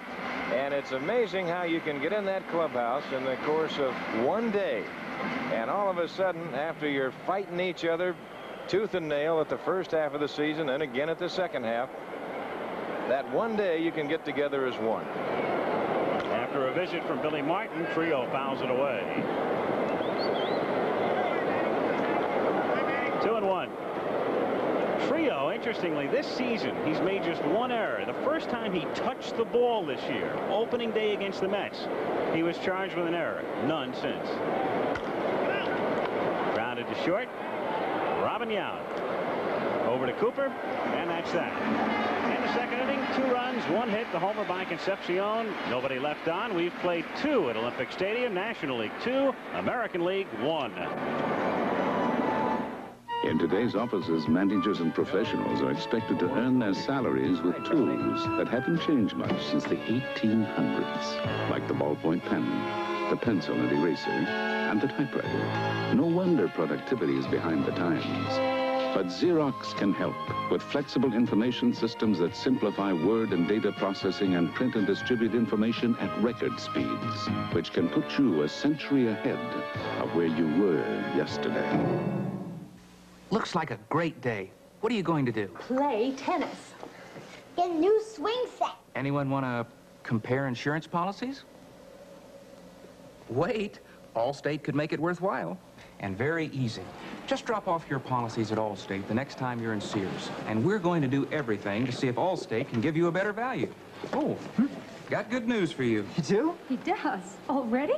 See what Allstate can do for you. Put yourself in good hands. Time magazine calls it a vision of the movie's future, sights that no eye, no camera has ever before beheld.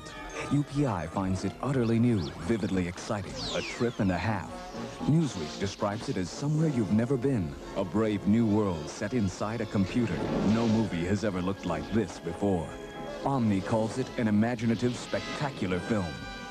Tron, rated PG, now playing at a theater near you. Check local listings. What a fabulous sight. Al Michaels, Howard Cosell, Don Drysdale, Keith Jackson, Bob Uecker with us as you look down from the Goodyear blimp and now up at the Goodyear blimp, piloted tonight by Warner Roth from Cocoa Beach, Florida. 5-day trip up here. What a marvelous evening. Great day. Temperature very comfortable, mid-70s. Humidity is low. Great feeling in this town. They've waited for this one as you look at Jim Clancy of the Toronto Blue Jays. They'll start to throw. You know, that could have been something. You'd have had Rogers starting for the National League and Clancy from the American League. I mean, conceivably, that could have happened to Canadian pitchers. Conceivably, but Clancy comes off his possibly worst outing of the year. I saw that the other day. He was not happy with that over in Toronto against the White Sox. That was the 16-7 lambasting. Ricky Henderson with a 1-strike count. Now a 2-strike count. 0-2. George Brett will be up 3rd in the inning. He singled in the first, as did Henderson. Ricky coming in to score on a sacrifice fly by Jackson. 1-2. First inning was key for Rogers. There's Ray Knight in at 3rd, having a super year. Al had mentioned Schmidt's slightly pulled hamstring, so Mike's out. And grounded down to Knight, who gets some immediate action. Guns it over to Pete Rose, the man that Knight had replaced a couple of years back at Cincinnati. And Pete opted to go to Philadelphia. Ray with the Reds, and then on to Houston in the Cedeno deal. Seems to me that first inning may be a key to this whole ball game. Rogers in trouble. 1 run in. They had been hitting him effectively. 3 hits in the inning. And in the clutch, he struck out Robin Yount, leaving 2 on. Freddie Lynn flied out his first trip. Gets fooled, comes around, doesn't get it. 0-1. The commissioner, Bowie Kuhn, and Prime Minister Trudeau of Canada looking on from their box.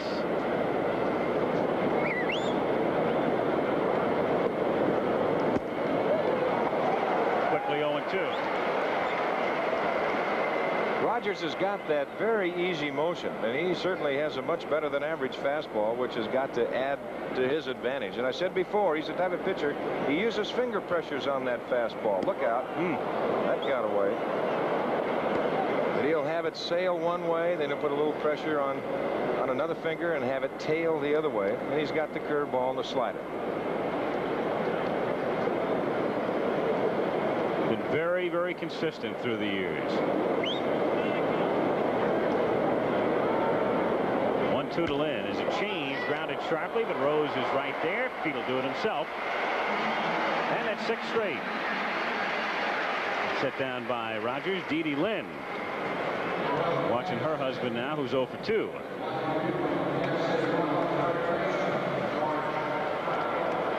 George Brett single to left field in the first inning.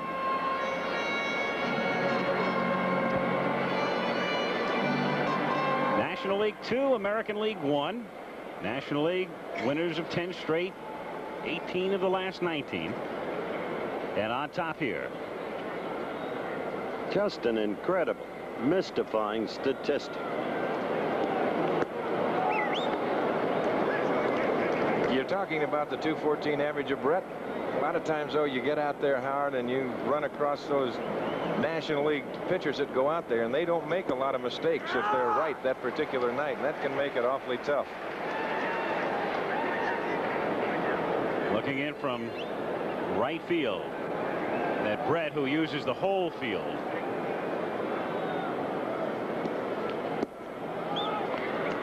Two and 1 to count. A couple of different hitting theories right here. We talked about Cecil Cooper and talking with Rod Carew, and of course George Brett is the great pupil of batting coach Charlie Lau of the Chicago White Sox.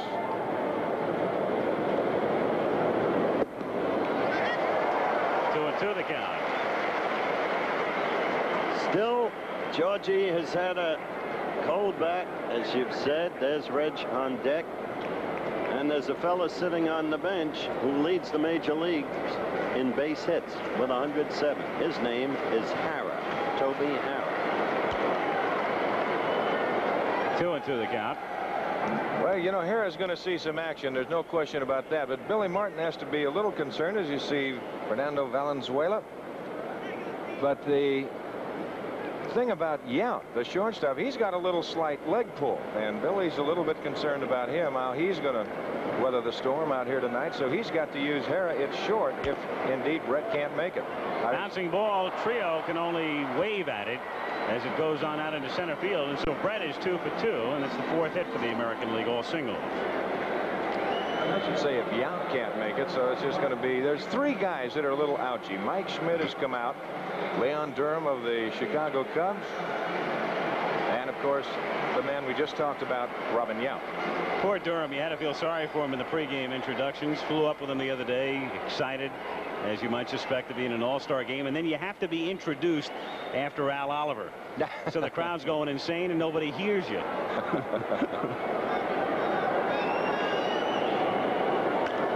Reggie Jackson popping it up. Knight at third. Ready? And the side is retired. No runs, a base hit by Brett. They strained him. We played 2.5 at Olympic Stadium in Montreal. Nationals 2, Americans 1. Guys, we've got some good news. And some bad news. First, the good news. In shaving tests nationwide, Gillette's Good News disposable razor with micro-smooth twin blades gave men a closer, smoother, safer shave than Bic. Now, the bad news. If you use Bic, you are not getting as close, as smooth, or as safe a shave as with Gillette's Good News. Sorry, Bic. Gillette's Twin Blade Good News. It's bad news for Bic. Right Guard knows a man needs all the protection he can get. Right Guard antiperspirant has an action-triggered formula. Triggered to release protection when your body needs it most. So the more protection you need, the more you get. Action-triggered Right Guard helps keep you dry and odor-free all day. Right Guard sprays solid and roll-on. The more protection you need, the more protection you get.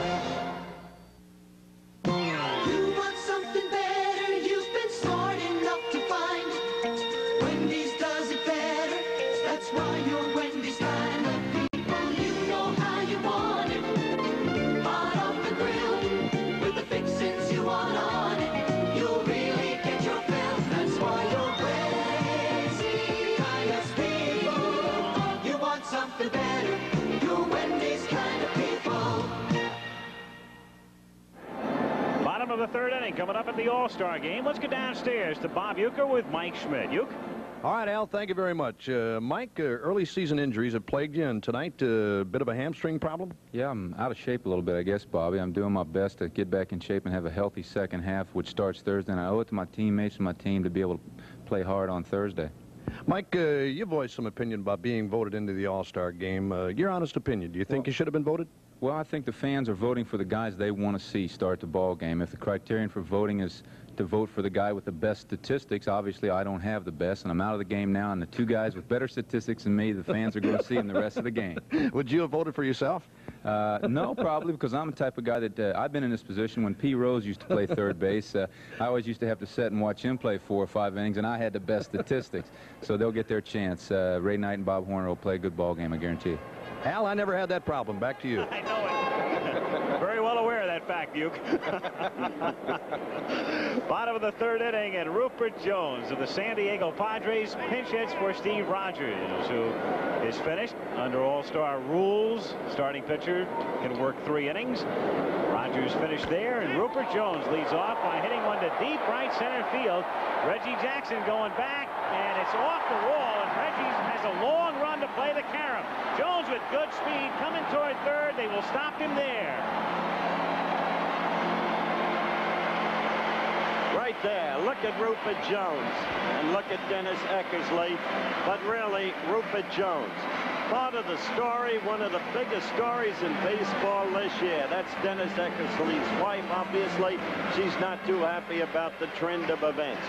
But the San Diego Padres and Rupert Jones, a former Yankee, one of so many brilliant trades engineered by the unsung Jack McKeon.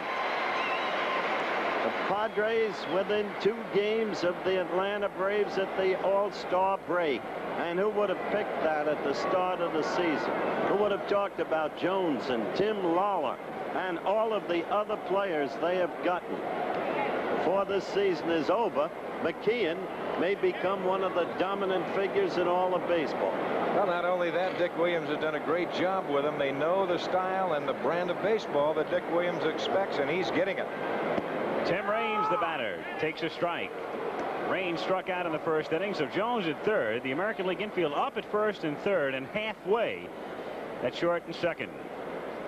Rupert, nearly an inside the park home run. John McNamara, the third base coach and the manager of the Cincinnati Reds, all the way down near home plate before he finally put up his hands. Johnny McNamara might be one of the better third base coaches in the game of baseball, because he's been out there quite a while before he became a manager, and he's excellent. Really, on that ball out there, Reggie at the last moment looked at Freddie Lynn cutting across, and then it short hopped the wall and kicked back by him. 2-1 the count on Tim Raines. Steve Rogers, by the way, the scoring rule that the starting pitcher has to go 5 to get a win is obviously waived in an All-Star game. So if the Nationals are never headed, Rogers would get the W. 3-1 the count.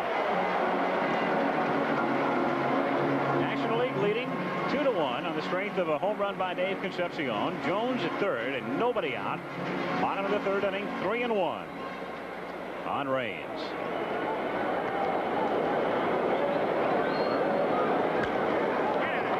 Foul off to the left. Full count.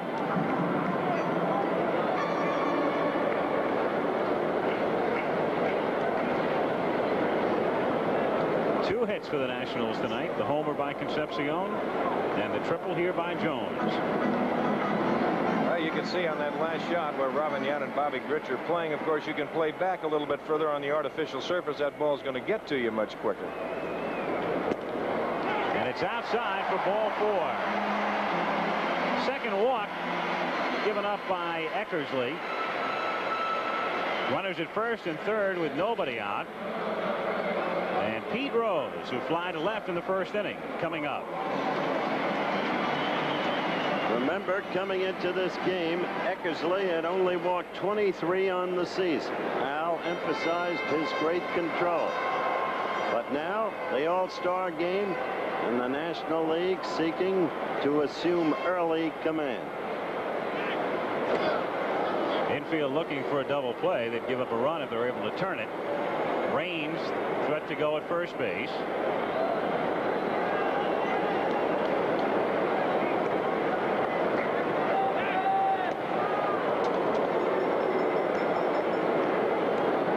Eckersley's got a better than average move over there, and the thing I think that makes Dennis's move valuable to him is he can throw from any position.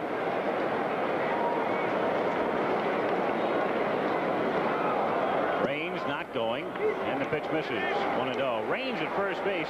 There's Jones at third. And Tim with 39 steals. Lonnie Smith is the leader of St. Louis, 41.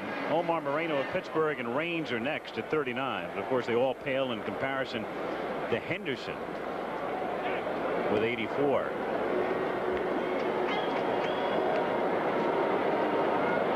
You fans can see the seams in the artificial carpet. Another matter of some controversy prior to this game. There goes Raines, a huge jump and no throw. Just doing the wise thing, holding on. He had not a prayer. Now that is the only problem that Dennis Eckersley will have, is he has that high leg kick, and boy, that is just inviting all kinds of trouble. And when you get a man at first base who can run a little bit and you have that high leg kick, there you see Raines, Eckersley starting. They have no chance whatsoever. Dennis has another problem, getting the hitters out. After he'd started the game by retiring the first 5 in a row. 1-1 the count. Rose taking outside for ball 2. 2-1. Those artificial seams which you just saw laid before you and the more panoramic shot. Explain their problem here, Don. Well, it's, first of all, it's a very hard field, number one. Rose lifting it in the air to right center field. Should be deep enough to score. Jones as Jackson makes the catch. Reggie throwing on in. And Rupert coming to the plate and makes it safely. Jackson with a good throw in from right center. And it took the speed of Rupert Jones to beat the tag because Reggie made one whale of a throw. He really did. He did. A happy National League dugout. Rose gets it deep enough. Jackson laying back well. Now watch Reggie get into position. Here he comes now making the catch. And his throw is right there to Carlton Fisk, who had to go out to meet it so he would not be short hopped. And Rupert Jones, as he comes around to the other side of the batter's box, you can see him coming around and Fisk going out to make the catch of the ball in the air. But then the tag is too late. Doug Harvey right there in good position to make the call. I haven't seen Reggie make a throw like that in years. I was just going to say the same thing. Years. Been a long time. Been a long time. Reggie's always had a good arm. He's always had a good arm. That's very true. It's just a question of trying to get, not having to be so erratic at times. Andre Dawson at the plate and a throw back to second. Now I'll tell you what Bobby Grich will do as he talks with the second base umpire John McSherry. If he sees a man coming back head first, that he will just use that as a gauge because he'll put the pickoff play on again, and then when the pickoff play is made, he goes down to that right knee and they cannot get back in there. He's a tough competitor out there. Boy, he'll put his nose right in the dirt with you. Dawson standing in. National League leading 3-1. 1 out in the third. Raines at second. Out away. 0-1 the count.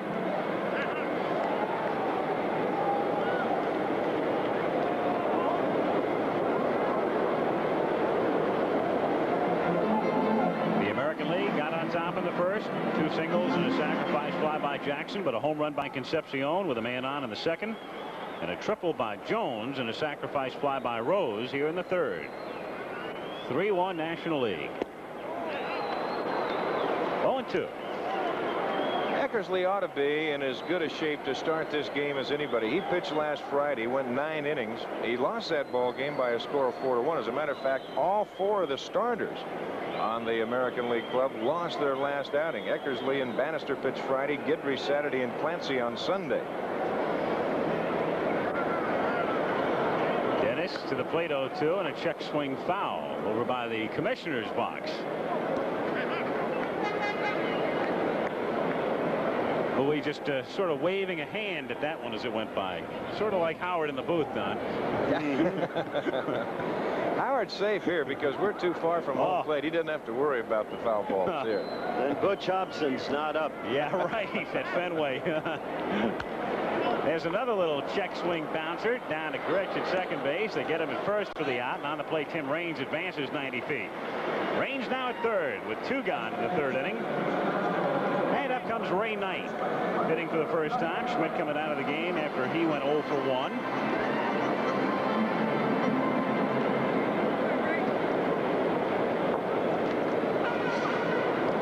Fisk and Eckersley will get together. What a year he's having. Solid player. You hit the way he's hitting in the Astrodome, you're hitting. That's right. You can always throw out the home run stats for the Astros. You're not going to hit very many down there. Knight, third in the league in hitting. Raines at third. Great speed. 2 down. 0-1. This place would erupt if Tim decides to steal home. Well, Dennis Eckersley knows about the speed of Range. You see, he's not pitching from a windup. He's going to continue to work out of that stretch, so that'll make it a little bit tougher. And, of course, Brett has to play back at third, and you've got Yount having to play a little deeper at short, so that whole left side is back. Knight popping it up. Bobby Gritch getting underneath it, and that's that in the third inning. But the leadoff triple by Jones pays a dividend. A run, a hit, leave 1 into 3. It's 3-1 National League. It's a special thrill to be the star of the All-Star game in front of your hometown fans. Al Rosen, now general manager of the Houston Astros, was the star of the 1954 game in Cleveland. My greatest thrill in the All-Star game was the second home run I hit in 1954. Johnny Antonelli, the pitcher, Roy Campanella, the catcher, and as I rounded third base and came home, Roy was standing there to greet me and said, "Don't tell me you're not the best guess hitter in the game today. Nobody could hit that pitch out had they not been guessing."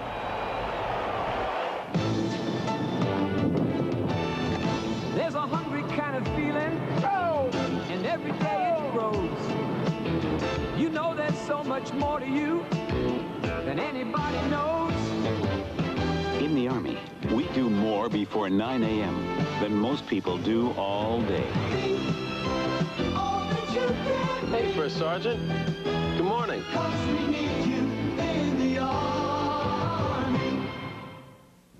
When it comes to low fares, make no mistake, Greyhound, America's travel leader, is still America's great travel value.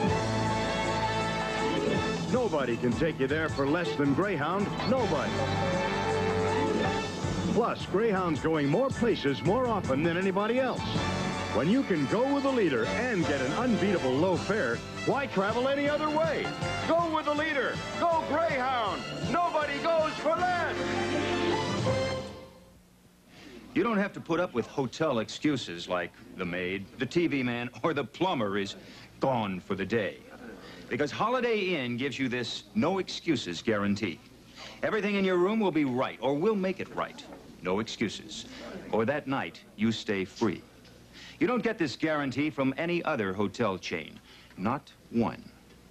So, let us take care of you. Holiday Inn gives you a guarantee, not excuses.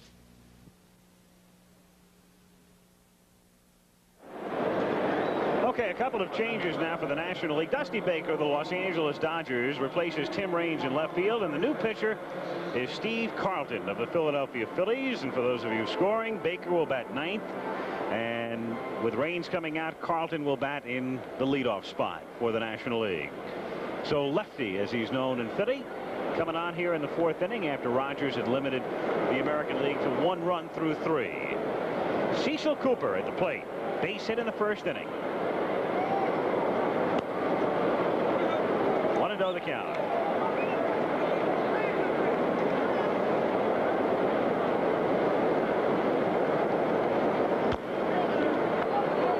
Even now at 1-1, Cooper to be followed by Yount and Gritch.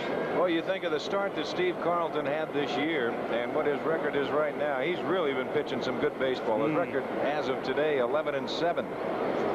He was 0-4 earlier this year. 1-2 the count.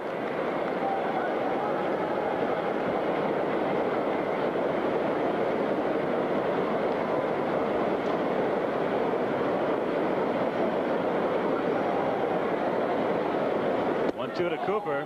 Breaking ball. Carter ready to whip it around, but Harvey says no, sir. Coop was a little worried about it. Looked back, checked the call. Fouled away. Carlton always possessed a great fastball. He's had a good curveball. He's worked hard with a slider. Right now, he'll throw the fastball, but not as much, I don't believe, as he used to. He's really a good pitcher right now. He just mixes in all three. And it stays at 2-2. He's up against a left-handed hitter who gives nothing, whether he strikes out or not on this occasion, gives nothing to left-handed pitchers. He'll battle you, he'll foul it off, make a mistake to him, he'll belch you. And down he goes on a good breaking ball. All right, Rupert Jones is downstairs with Bob Uecker. Ueck. All right, Al, thank you very much. And Rupert, triple, I thought you had a home bagger. I thought you hit for the distance. One of your biggest thrills or not? Yeah, that's one of my biggest thrills. You know, I played in 2 All-Star games now, and I had 2 at-bats, and I got a triple this time, so it really feels good. I told Tom Lasorda I hit a double, but I hit a triple. Back to you, Al. All right, you. Still a man. Making the trip. Well, he made it in from New York, actually. That's where San Diego closed All-Star competition. Comes up once, does his job. Take the rest of the night off. 1-0 the count on Robin Yount. Check swing, came around. 1-1.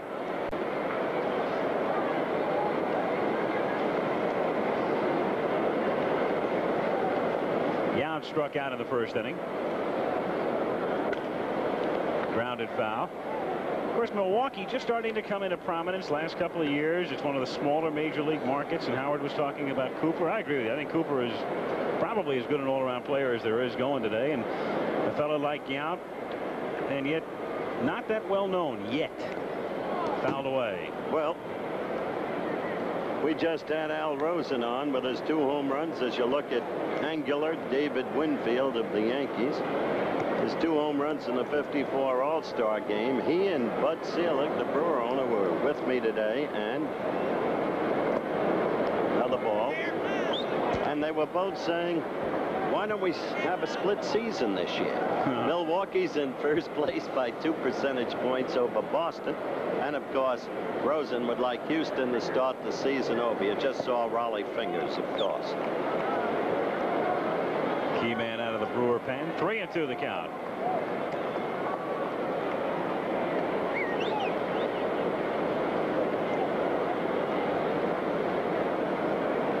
Bobby Grich will be next. And Robin Yount is on. First walk issued to an American leaguer tonight.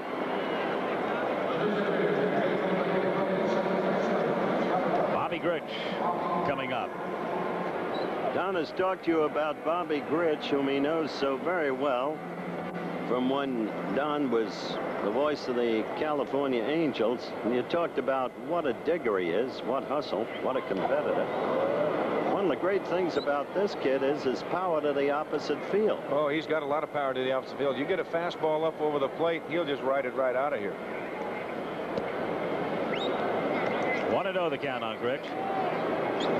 You were talking earlier, Howard, about the seams, and of course I talked about the very hard surface here in Montreal. Also, the seams create a problem because it'll make that ball move a little bit on those infielders and outfielders that happens to hit that seam in the right spot. And usually on an artificial surface you always get a very true hop, but not when there's a seam involved. 1-1. This field was in such dastardly shape earlier this season that when the Expos went on the road, I believe they spent something like $100,000 to do some patching and repairing. That's true, because the seams here are splitting, which was the essential point I wanted to get to. But they're not going to change it till after the season. Carlton has one get away in the count. 2-1. There's the man with the big kick. Juan Marichal performed brilliantly last night at the Place des Arts here. He was one of a sextet of major leaguers who did the cha-cha. 2-2. Manny Sanguin, Rob Bobby Thompson, Juan Marichal, Minnie Minosa, Claude Raymond, and Orlando Cepeda. Full count. Carter looking out back to the bag at first, so 3-2 with one down. tell you, Marichal sent a lot of National League hitters back to the bench with the cha-cha, too. I told him earlier, I told him earlier, I'm looking for Roseboro. That's all over. That's what he said. That's a great story from baseball that Don Drysdale was an unwitting witness to. Well, I'll tell you how that happened, and it was where they got in a little battle at home plate, and of course Juan Marichal. I was on my way to New York, Howard, because I was going to open up the next day against the Mets, and I had a nice little flight, watched a movie, and I got to New York, and I saw the bad incident where he'd hit him over the head, and there were some writers out there, must have found out that I was on the plane. And they asked me, as Bobby Grits draws the walk, they asked me, what'd you think about the fight? And I said, fight? You know, they said, yeah, the fight. I said, well, I don't know. It must have been back in the coach section, because I said, I was up in first class. I never saw a fight. Well, here's Carlton Fisk, first and second, one out. The classic shot of Carlton Fisk coming up right here. Game 6, 1975 World Series. Score tied in extra innings. To left field. Is it fair? Is it fair? It is. One of the most remembered scenes in baseball history. Oh, incredible. Classic game. Bernie Carvel with a 3-run homer to tie it. So they went to 7, and the Reds won it the next night. Keith and I had Carlton this year on a Monday night in Comiskey Park when he hit 2 home runs. They came from way behind through Carlton and beat Oakland that night. 1-1 on Fisk. Controversy is, Billy, in the New York papers today about Carlton. He said, we play this game for fun. I believe his remarks were taken out of context, as the article sought to connote that he didn't care about winning. Well, that's completely wrong if you know Carlton Fisk. Exactly right the point. That's the point. Fisk at the plate, 2-1. American League trailing 3-1 in the 4th inning. They have Yount at second, Rich at first, 1 away. Now we're even. 2-2. In the National League bullpen, it's Tom Hume throwing. Of course, Tommy Lasorda hopeful that Carlton can give him 3, but Steve a little shaky right now, and so he gets Hume up.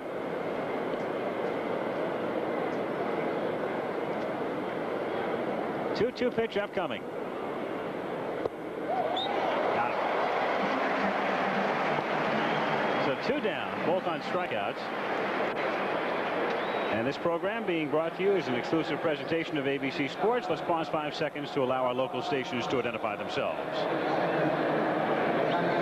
WPVI TV, Channel 6, Philadelphia. Back in Montreal, Andre Thornton coming up for the American League. They trail 3-1.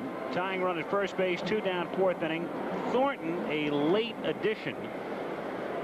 When Carew took himself out of the game, that opened up spot 28, and Andre filled it. He should have been there otherwise. He should have been there in the first place. One of the great human interest stories in the whole history of baseball. His stats, which you just saw graphically, speak for themselves. Man who, in a tragic automobile accident on an icy road, lost his wife and daughter. A man who, with great faith, deeply religious man, came back from that. Then 2 knee operations. And then a broken hand on the first pitch of spring training. Still another season lost. And everybody wrote him off. And look what he's done this year. Only one man with more ribbies in his league. That's Hal McRae. And only one man's hit more home runs. That's Gorman Thomas.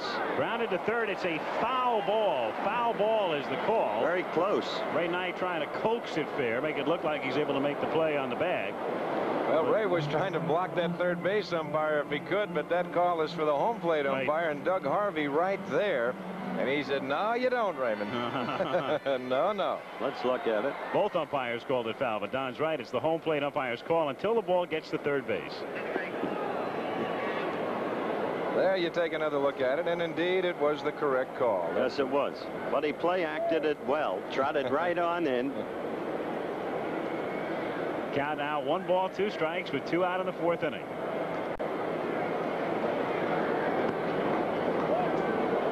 Even now, 2-2.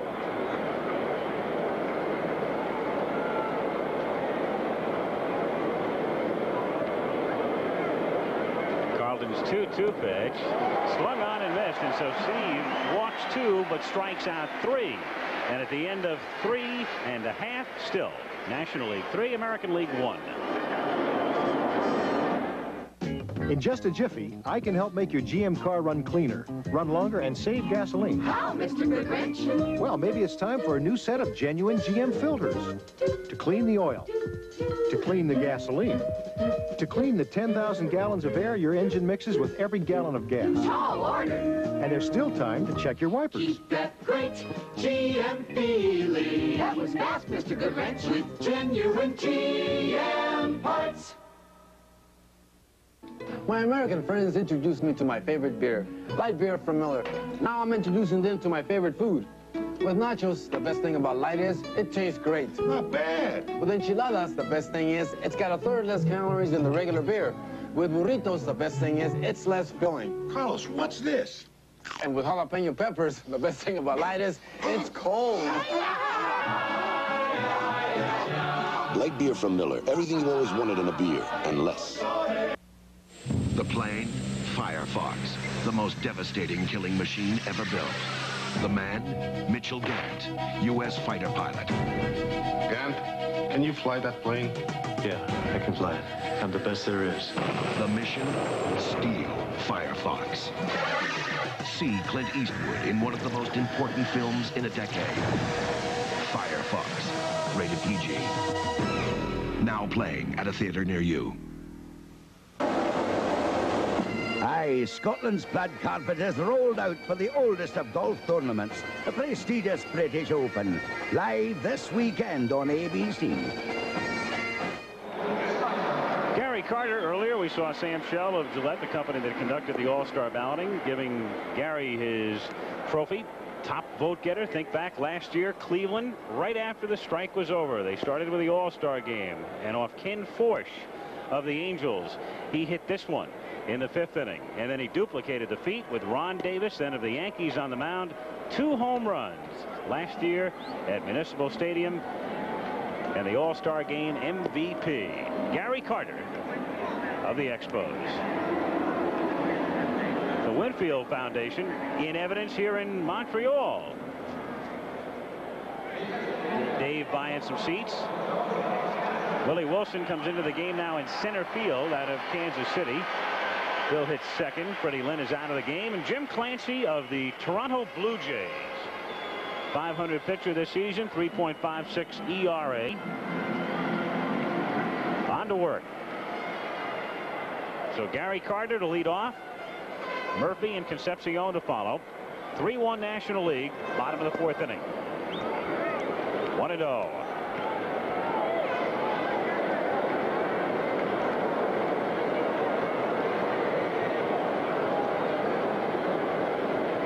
Carter grounded out in the 2nd. 2-0 the count. Duke Snyder, the honorary captain for the National League, gets to coach 1 inning at first base. There he is on the lines. My boyhood idol. Love that man.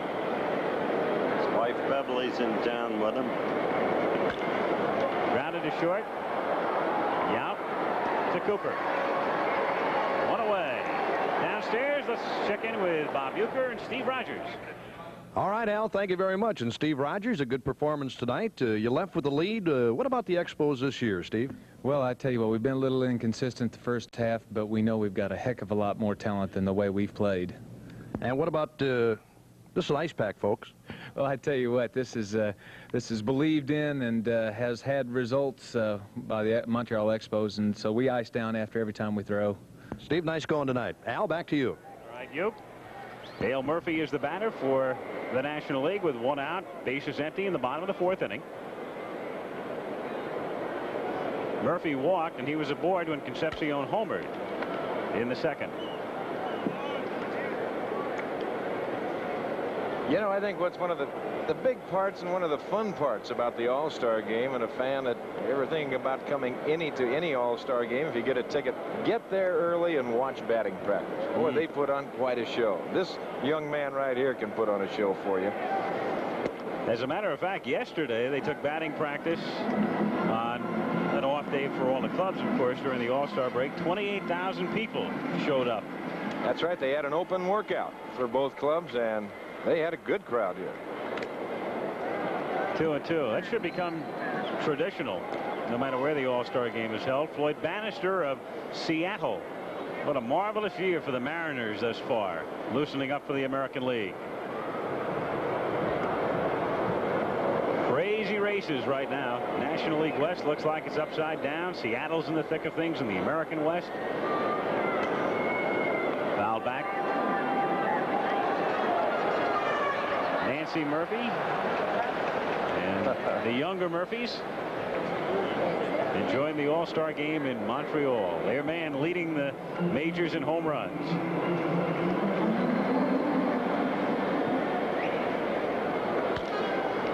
To right field and deep but playable. Jackson is back. Reggie has it. 2 gone here in the 4th inning. You know, Al, you're talking about those pennant races, and the way it looks right now, the way things have gone through the first half, it's liable to stay that way right down to the final week of the season. You're going to have some good pennant races. Well, people are starting to become believers in the teams they thought would fold. That's right. Atlanta, San Diego. You know, Atlanta has Seattle. always finished strong. And now all of a sudden they have a super spring and they get off to a good start. And if they can think positive the way that they finished in the last few years, they can be tough. Dave Concepcion grounds it sharply. It handcuffs Cooper, but he stays with it. And a quick inning for Clancy. 1, 2, 3. We'll go to the 5th at Olympic Stadium. It's the Nationals 3 and the Americans 1. Who better than baseball fans to compare baseball games? First, Atari home run baseball. Where's the diamond? Hey, there's only 4 players. Now in television Major League Baseball.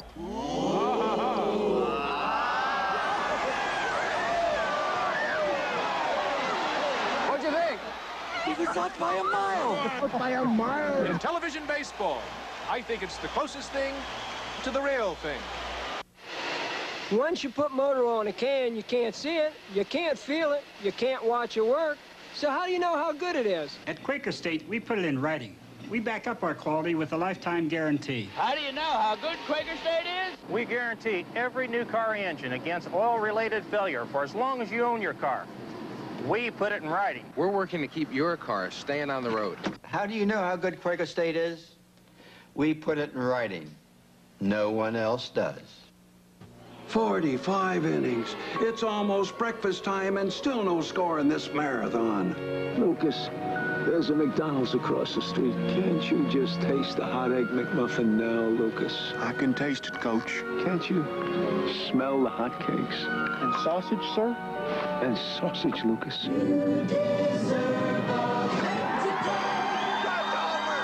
So get up this morning and get away to McDonald's. Come along with ABC. We're reaching out, it's you and me. Come on along with ABC. Come on along with ABC. Olympic Stadium glowing in the warm Montreal night. 59,000 and change looking on here. The All-Star game, the 53rd. So far, the folks are happy. Their club leads, Nationals 3, Americans 1. 5th inning, Ricky Henderson of Oakland takes a strike from Steve Carlton. Willie Wilson is on deck, and then we'll see George Brett. Henderson scoring the American League run in the first. 1 for 2 on the night. Yeah, Billy said he was going to run them wild. I don't know how. This is the only runner he really has on the team. Cooper has pretty good speed going to first, as he proved on his infield hit. Man coming up next can run, too, though he's been hurt part of the season, Willie Wilson. Yeah, he's in there now, so he has the speed. 1 ball, 2 strikes on the crouching Henderson. who hits it into right field for a base hit. So now we'll see if they go to work on the bases. Ricky 2 for 3 with a base hit. Sparky Anderson coaching first base, and up comes Willie Wilson. Well, the first thing that Sparky's got to be telling Ricky Henderson at first base that, hey, be alive on this big guy, because he's got a good move. You could almost read his lips, exactly what he's saying. Ricky, I know you know the American League, but this guy has something special right now. That's right.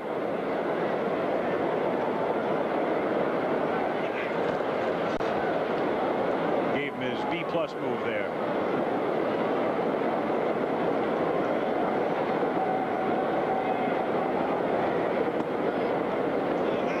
1-0 the count.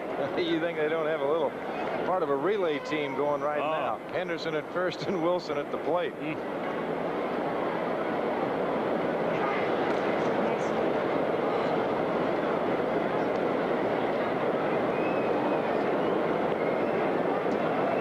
The count. In the bullpen now, that's Mario Soto. 8-5 for the Reds this season. Throwing back at Carlton. Wilson tries to bunt his way aboard and fouls it away. Carlton with an exceptional move. That time, Steve had Henderson going back to first base. Exactly. That's the big thing that you have to put in the minds of those runners over there. If you do have a good move, you've got to make them aware of it. You've got to go over that way every now and then. You give them your C move, your B move, then an A move, and then you might have a chance of picking somebody off. But you're also going to have a chance. Watch him start coming back to the bag. See him start to feint back, and now here comes Carlton to the plate. 1 ball, 1 strike on the switch hitting Wilson.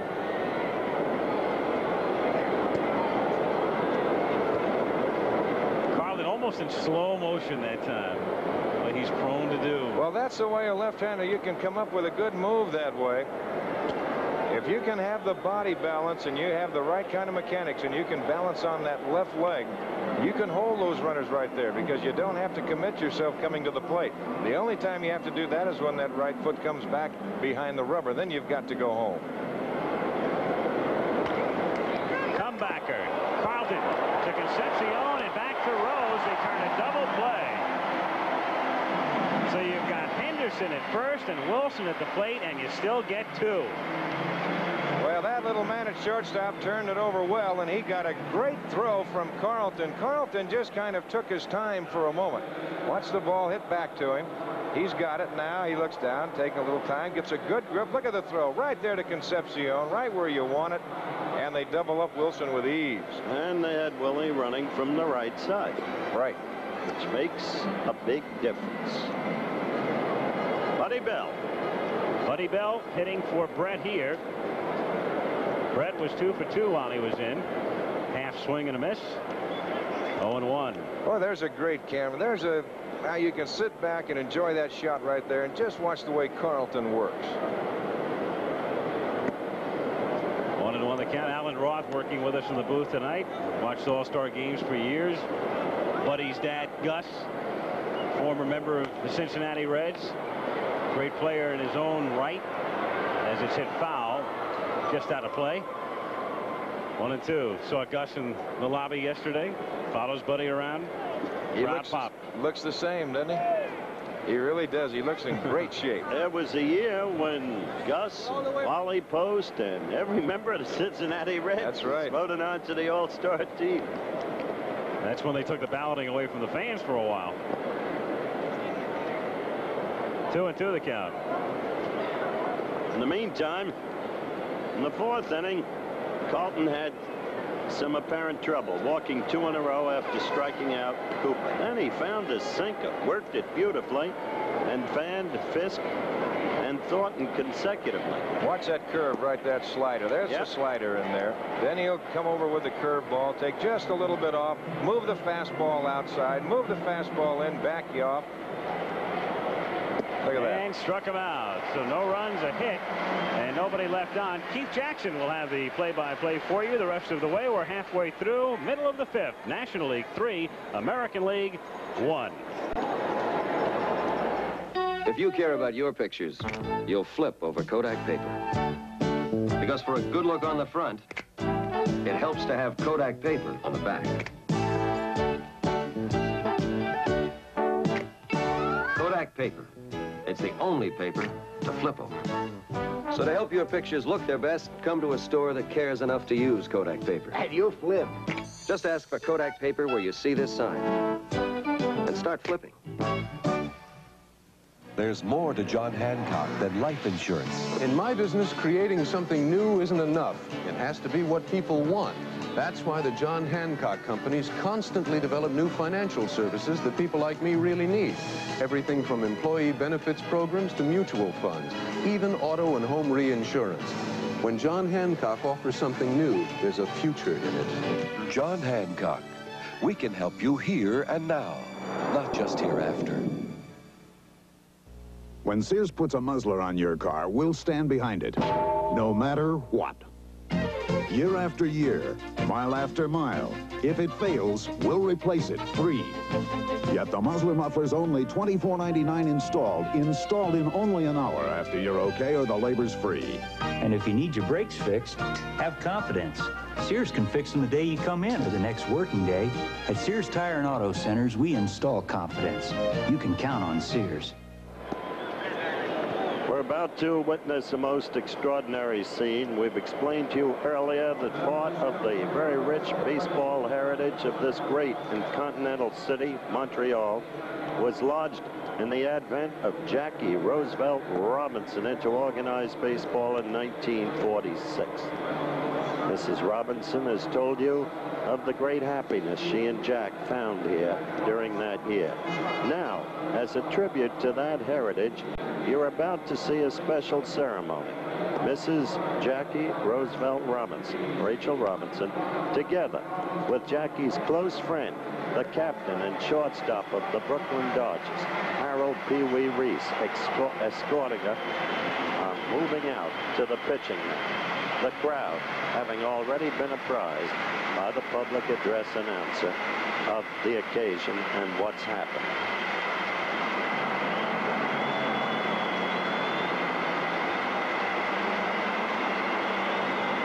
She's a great lady. Certainly is, and they both look so remarkably well. Now in their 60s, the doty little captain who belongs in the Hall of Fame, and Rachel Robinson. Okay, Keith Jackson, lovely ceremony. Memories come flooding back when you think of the name Jackie Robinson, because it's so applicable in so many ways in the game of baseball. As we go to the bottom of the 5th inning. The score is 3-1 for the National League over the American. And Manny Trillo stands at the plate, swinging and missing as Floyd Bannister comes in to pitch. The Seattle Mariner leading the American League with 110 strikeouts with a record of 8-5. Bannister to Trillo. Breaks it inside to make it 1-1. Bannister is a young left-hander that so many clubs are very interested in, because at the end of this year he will be eligible to become a free agent. That pitch missing behind the plate now. Lance Parrish of the Detroit Tigers at third base. It is Buddy Bell of the Texas Rangers. Willie Wilson, you have already been informed about, in center field. And over in right field, the big Yankee Dave Winfield. And there's a shot up the middle for a base hit for Manny Trillo. So the Philly gets the Mariner and nails him for a base hit. Dusty Baker comes to the plate now. Dusty hitting .294, very sore face because he was struck by a foul ball, causing 2 small fractures over his right eye. When he met his wife Harriet the other day, she was terribly concerned about it, as young Steve Sachs, the brilliant Dodger rookie, is now running at first base for Trillo. He is a second baseman.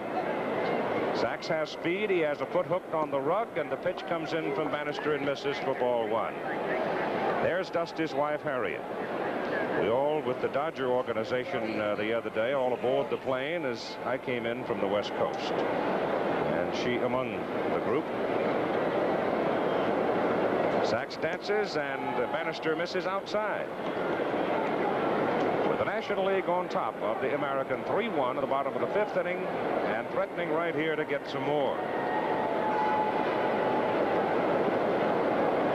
Having Baker in the number 9 position, you'll go back to the top, and you're going to be looking at big Bob Horner of the Atlanta Braves. As Sachs goes, the throw from Parrish. He's out of there. Oh, I'll tell you, Parrish threw a seed, didn't he? He's got a gun behind the plate, and you have to have an extraordinary jump to steal a base on him. Look at this throw to Bobby Grich right there. Looked like Steve came up a little short. And there's big John McSherry right there to make the call. Sachs had a decent enough jump, but you're right, he did start a little soon. And he was a dead duck. John McSherry standing on the plate to make the call. And now Dusty Baker hits a high fly ball out to the left side. And Henderson makes the catch. Now let's go to Bob Uecker. All right, Keith. Thank you very much. We got Reggie Jackson here with us. 20 home runs, Reggie. You trying to prove something to the New York folks or not? No, not really, Bob. You know, but for a guy over the hill, it ain't bad, right? No, you're having a fine year. What about the Angels? Well, we've got a real good ball club. We played exceptionally well, and really our pitching has been really super for us. We've got the best pitching staff as referenced to earned run average, all, you know, throughout the major leagues. So I think we've got a chance at them. You want to say anything to your former boss? Hi. Back to you, Keith. All right, Bob. Bob Horner stands at the plate. And with Horner and Murphy, that's the wheelhouse of the Atlanta Ball Club. 18 home runs. And normally Horner will hit him in clusters. Swing and a miss there. Boy, he's got a short, compact swing, Keith. Watching him in batting practice is just amazing, that the power that he can generate with that very short swing. Got that bat right straight up and down, and he starts it right from there. Bouncing at the plate. I stood down there behind the cage today and watched him hit for a while until he peeled one back in the screen with such force that I decided I'd leave, considering my expensive venture. But I'll tell you, he generates as much power as any man I've ever seen from a short stroke, which means there's great hand action in there. As you just saw, 7 homers the last 11 games. Atlanta with a great lineup. That pitch is high. And what a year Chris Chambliss is giving them. Oh, they're all having a solid man. That whole ball club's having a good year. Joe Torre and his coaching staff, they did the same thing with them. They taught them how to win. Horner hits it in the air to the left side, not too deeply, and it is going to be caught by Ricky Henderson. So we have finished 5 innings of play in this 1982 All-Star game, with the Nationals leading 3-1, and we'll be back with more baseball after this word from our local station. Now this looks like a good fight. Unbeaten American Davey Moore defends his WBA World Junior Middleweight crown against Ayub Kaluli, the former champ. Now first ranked, just first rate. Plus buckets of fun in the fireman's competition. Follow the road to ABC's Wide World of Sports Saturday. I'm Mark Howard for Action News. The battleship Iowa will not be refitted in Chester, Pennsylvania. Reaction to the bad news after the All-Star game. Imagine the problems you'd have if you lost your traveler's checks and wallet overseas. I want to cancel only my credit cards. I want to send a cablegram. Rapido Speedo. Hello? I have no cash. If you want the only traveler's check with 5 services to help protect your vacation, American Express is worth asking for by name. I should have asked for American Express. Prego. Big news! Renault Le Car, an all-time best-selling front-wheel drive car, now has the lowest price of any car in America, $47.95. The car uses little gas, and it's big on handling, ride, and room. And Deluxe Le Car is now only $49.95. Big on value, with reclining bucket seats and more. Renault Le Car, now as little as $47.95 at Renault and American Motors dealers. Watch Action News after All-Star Baseball tonight. Dave Winfield will lead off for the American League. Dave is a complete athlete on the baseball diamond. He made two of the great defensive plays that you will ever see in your life a year ago. Watch him hook his leg and go right up the wall, leaving a hole in the wall, but he comes down with a ball. Marvelous athlete, and particularly for his size. And he'll be looking at some heat right now from the Cincinnati Reds, Mario Soto, an outstanding earned run average with a record of 8-5. Soto will be hitting in the number 1 spot if he comes to the plate, and Oliver will be batting in the number 2 spot. Al Oliver, who is also having a marvelous year, and he is now playing first base for the National League. Mario Soto delivers strike ball. There's Big Al Oliver.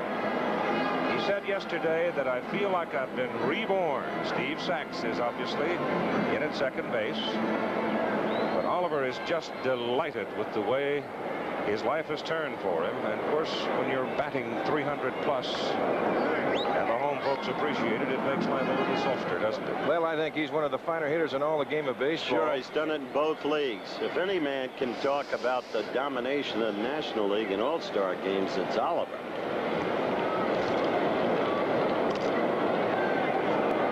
He's been there for both. A 2-strike count. Winfield shoots it up the middle. Base hit for Big David. The American League pecking away at the National League pitchers, but the long ball has been the primary difference in the ball game to this point. And now here comes Eddie Murray of the Baltimore Orioles. And you deal in superlatives when you talk about Eddie Murray. Well, they were talking about maybe Cooper not getting all the acclaim that he should be, being in a small market as Milwaukee. Here's another man who you talk to American League pitchers and mention Eddie Murray, and they will shudder a little bit too. Well, in the beginning, they knew how to pitch to him. He was just a fastball hitter, but he's not that anymore. He's a complete hitter now. And being a switch hitter, the thing that makes Murray so valuable, he's got such good power from both sides. 1-strike pitch is Winfield. Edges off first. And Soto comes out and gets ahead immediately on both hitters. He's not going to finish you either. He's going to come at you hard, and you may as well be ready. He was a bit bullish in his all-star selection the day after they picked him. He said, I want to inform manager Lasorda that only Steve Carlton maybe should start in front of me. Well, he is the third man. Count remains strike 2.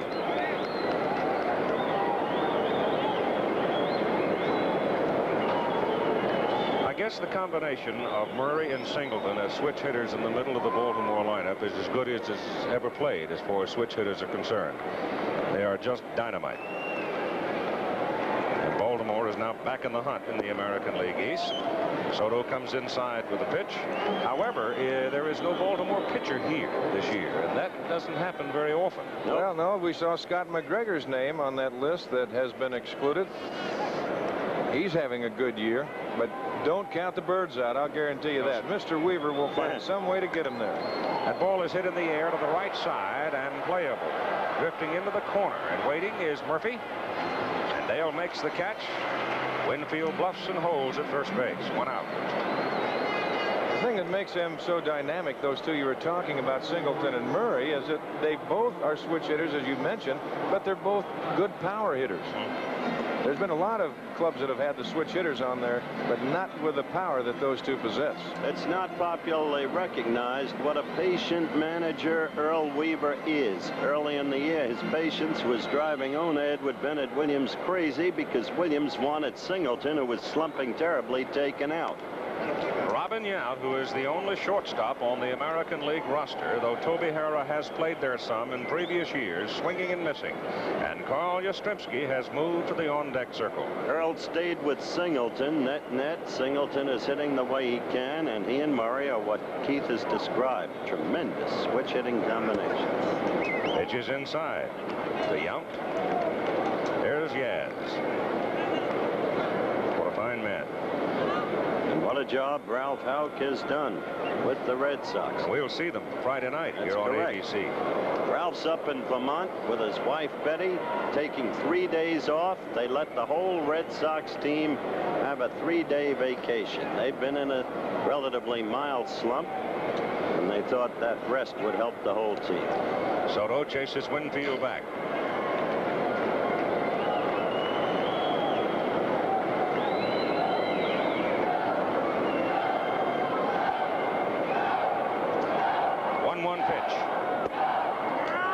The string, bit the corner.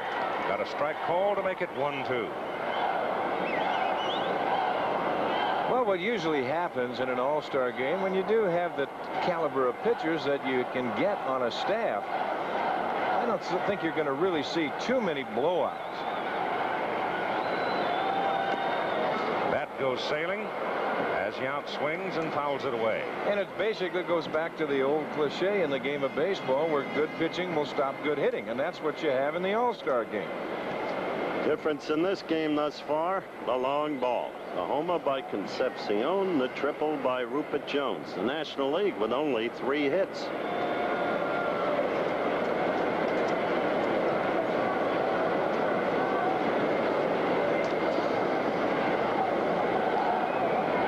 Alive at 1-2. Fouls it back.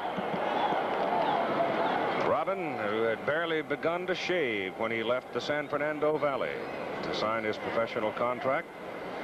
This man was already a star. Carl Yastrzemski long since a star. The oldest players ever to participate in the All-Star game, only Satchel is ahead of Yaz. Of course, we lost Satchel Paige not too long ago. Winfield coming back to first base. The National getting 2 runs in the second, 1 in the third. The American jumped on top, getting 1 run in the first inning. But the lead was short-lived.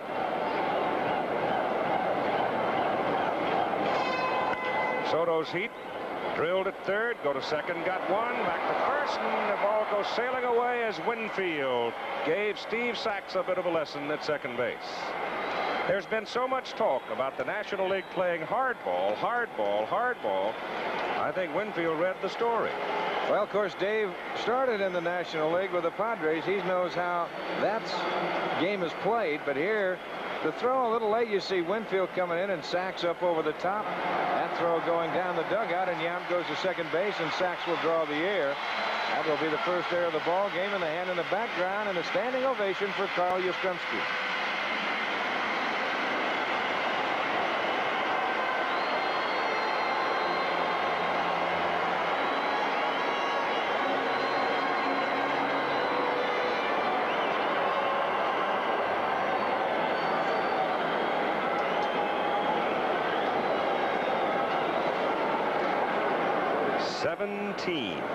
All-Star games.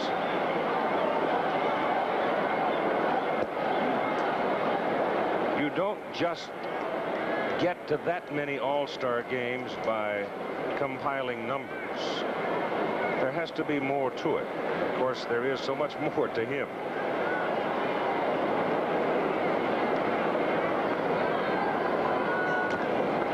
That's a foul ball.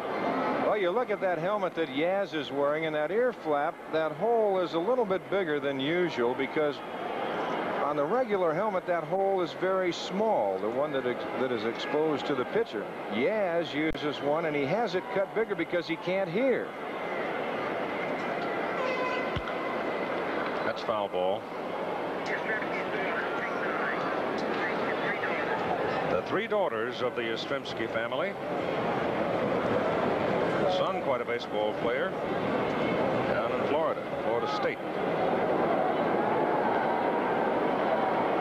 The way Yaz is going, they might be teammates one day. That's right.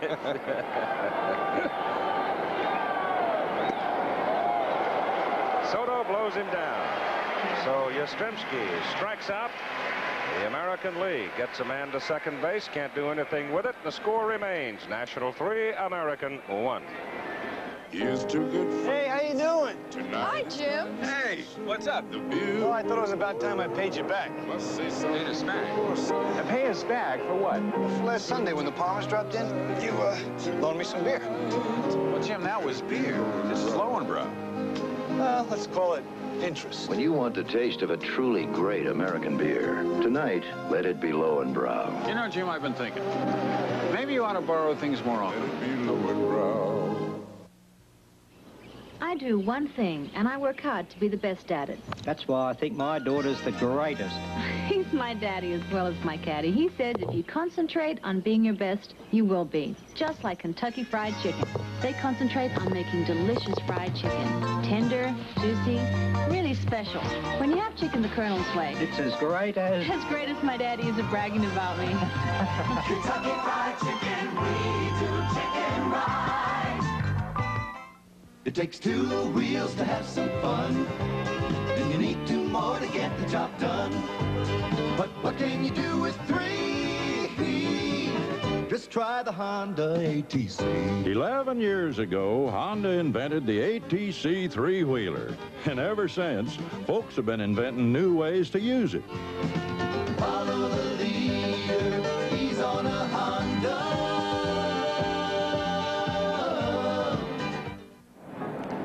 Pete Rose, a very unforgettable moment took place in All-Star Game history back in 1970 in Cincinnati. And as we run it up here, I wonder if you'd talk about it and describe it. Well, I'm running third. Hickman got to hit the center, and I start to slide head first right there, but I saw I couldn't be safe because Fosse was blocking the plate, and it was my advantage because he was reaching for the ball, and I happened to hit him at the right time, and I scored the winning run in an extra inning ball game. And I missed 3 games, but unfortunately he separated his shoulder and played the next month with that, and it sort of ruined his career. But I think you have to try to do anything. I think that was a clean slide because of the way he was positioned at the plate. You're no catcher, you know what I mean. And I didn't try to hurt anybody because he was at my house till 3 in the morning the night before, and I was just trying to be safe playing in Cincinnati. Thank you, Pete. Back up to you. Now that is a bird's eye view. Take a look. I hope they got a rope around the ankle. It's a little scary. We never had that at the Olympics. Well, from way up there, that tiny little figure down at the plate looks tiny to them, but it's Al Oliver, and he is a big man in Montreal. And on the mound, Quisenberry now. From Kansas City, the Royals submarining right-hander, and that's chopped down the line. It's going to go toward the corner. Al Oliver turns, and he's going to second. The ball gets loose. He's turning second base and going to third. And he's there standing. Did the seam play a role there? I don't know. The ball took a funny squirt. Well, you look at it again, there's just a high Baltimore chop right there over the head of Buddy Bell. Now watch that little hop. You see Henderson get over. He just absolutely ran by the ball. They're coming off of the ground in front of home plate, over the head of Bell, down the line, and the speed of Ricky Henderson took him by the ball. He never even got a glove on it. So that is the second triple in the ball game for the National Leaguers, and Andre Dawson now with an opportunity to increase the National League lead. Nobody out, and Oliver at third. And the pitch is low inside. Dan Quisenberry is on the mound. That's his record on the year. And another Royal has been inserted into the lineup. Frank White is playing at second base, relieving Bobby Grich of the California Angels. And Dawson almost stepped right into that pitch. You'll look at some hitters, and when they try and gauge Quisenberry, you try and pick up a spot on a pitcher to where you can find the ball. As you look at Oliver at third, a lot of hitters will go right to his knee because that's where that ball is really, looks like it's coming out of. That's it on the ground to the right side. That's going to hold the runner at third as Eddie Murray makes the play. So 1 out, and Oliver is still at the turn. Jim Fanning of Montreal coaching at first, and John McNamara of Cincinnati at third. If the American League is to do anything at all in this game, they've got to reverse a remarkable trend against them in the late innings of prior All-Star games. From the 7th inning through the 9th in the recent years, they have been almost totally inept. And now they're going to have to come from behind once again, as you just looked at Frank White, the new second baseman of Kansas City. Oh, Georgia boy up there, Ray Knight. And here's a guy I think's a battler. He's another one who'll get down and scuffle with you. Yes, he will. And, you know, he's really kind of a little bit out of position right now as far as this 1982 season is going, because he's been over at third base a lot. I mean, at first base for Houston. That's a foul ball in the photographer's corner past the dugout. Of course, the Astros with Art Howe at third and Ray Knight at first.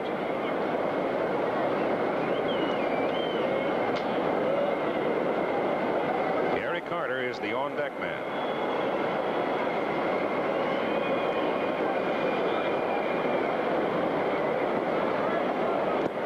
Knight late with it.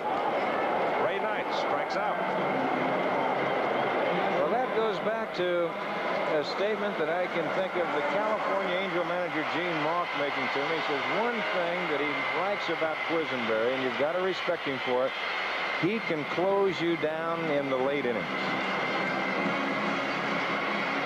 He knows how to pitch, especially the ninth. He can shut the door on you.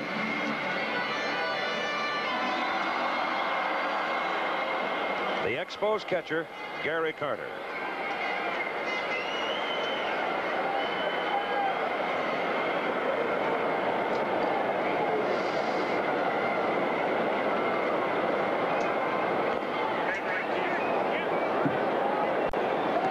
Secretary of State designate George Shultz testified today before the Senate Foreign Relations Committee on the first day of his confirmation hearings. Nightline tonight focuses on Shultz's views of American foreign policy interest and on the influence of the multinational corporations on foreign policy making. Nightline immediately following your local news tonight.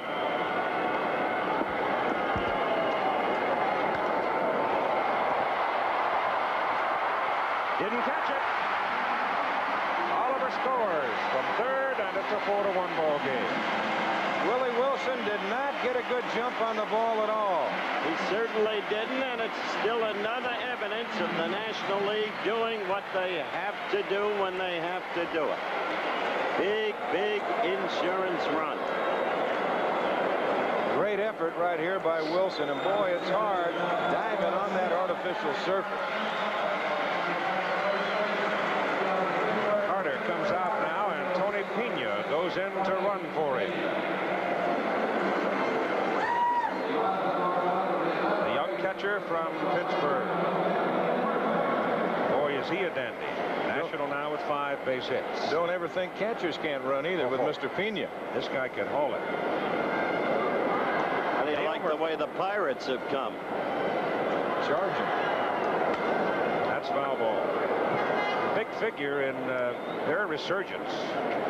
Pena, Dale Berra. Dale Berra, absolutely. The return of Dave Parker, who had 2 home runs in 1 game. Just a few remarkable pitching by Don Robinson. Oh, yes. It's really been something. Oh, I could see that happening the first week of February at Bradenton. His arm clearly was right. Murphy swings and misses. Quisenberry, of course, like Kent Tekulve, brings the ball underneath. Tekulve, in explaining the physiology of it, says it's the least demanding pitching motion because the muscles continue to rest on the bone structure. You don't relieve them off. The runner going, Pena in there, safe. Well, that's just what I was talking about. Don't ever think that catchers can't run, because this young man can take off and steal any base for you. He just comes out from underneath his cap, and you've got that gun of Parrish behind the plate. He didn't get a clean throw away. It was a little bit to the inside, and White had to come back, and he had to come around. And Billy Martin's going to go out and talk with McSherry.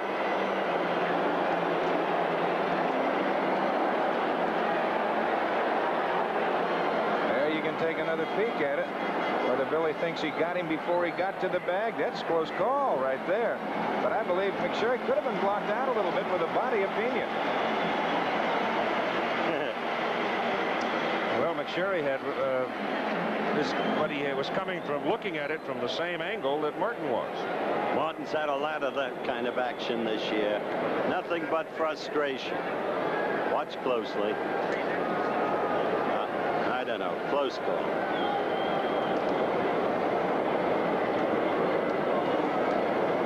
So Pena is off second base, and Quisenberry breaks it off outside to Dale Murphy. Maybe he can get a little life into this American League bunch by that kind of... Probably what he is. Yeah, so... Here's another big kid that's fun to watch in the batting cage. Yes, sir. What does a ball jump when he hits it? That's a sharp shot with a third baseman, Bell. Bell scoops it and throws it and gets him just barely.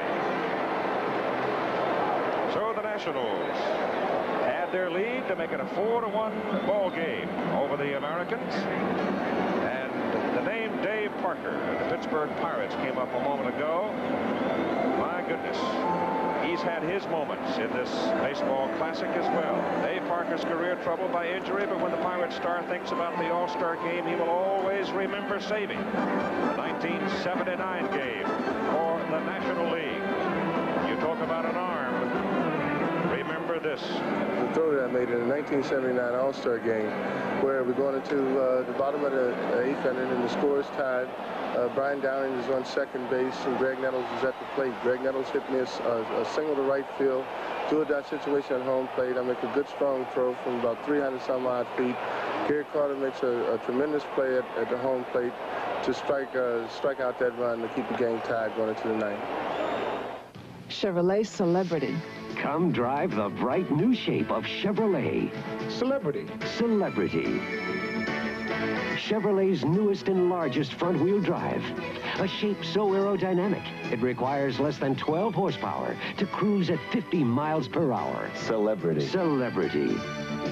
The comforts of a larger car, the precision of front-wheel drive come together.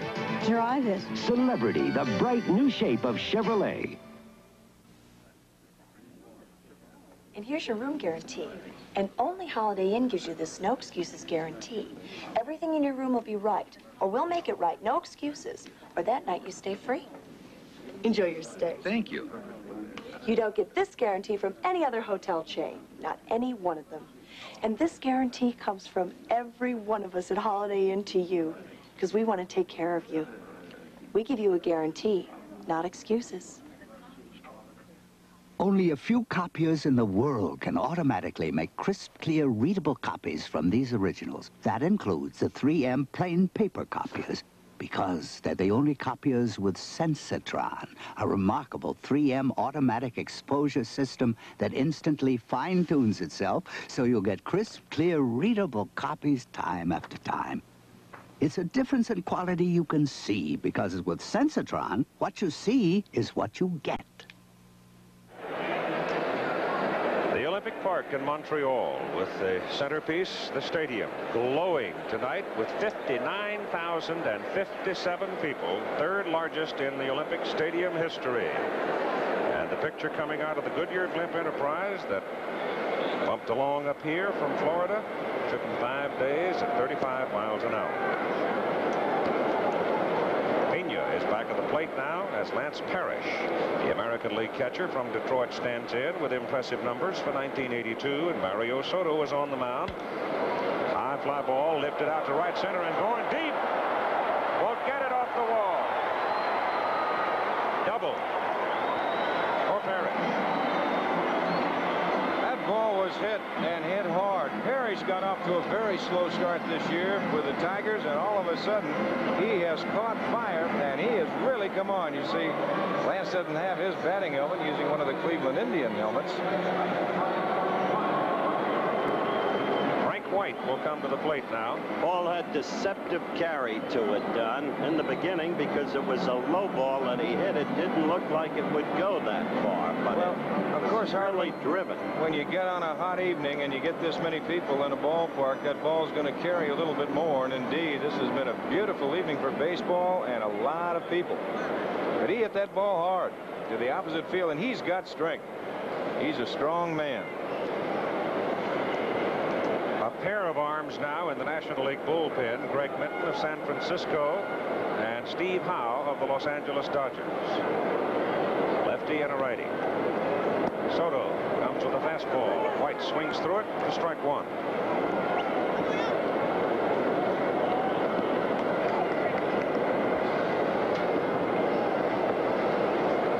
And in case it has wandered through your mind tonight, no, they have not put an umbrella or a cover over the Olympic Stadium as yet.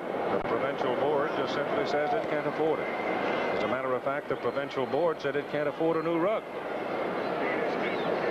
Now, originally, that tower was supposed to be built up and cantilevered somewhat out over the top. And from that, they had hoped they would be able to hang an umbrella arrangement to cover the playing surface. It hasn't worked out. Mike White swings and misses and strikes out. And Soto gave him nothing but heat. He really put him away easily. Look what he's done in his last 10 appearances right there. That is pretty good. And here's a fastball. I mentioned before, Soto's not going to finish any. He's going to come right at you with hard stuff. And look at the location he hits. You see, White does not have a chance at that one. Ricky Henderson, 2 for 3 on the ball game tonight, but he has not been the electrifying figure on the bases that the American League team had hoped he might be. One out. But there's good reason for that, Keith. First time up, led off the game with a single, and then Brett got a single after Lynn had been retired, and then Reggie hit the fly scoring. No need to run then. Second time up, double play. Walton holding him to the base superbly well. The author of Fernando Mania.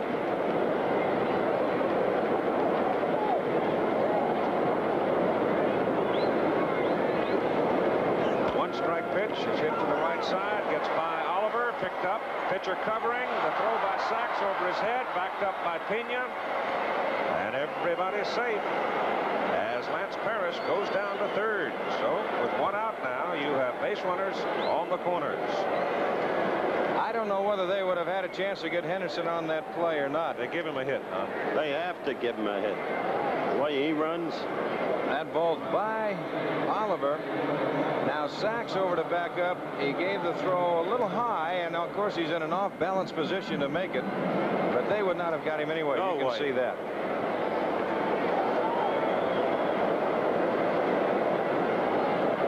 Big night for Ricky. And a big chance for the American League. Finally in a late inning.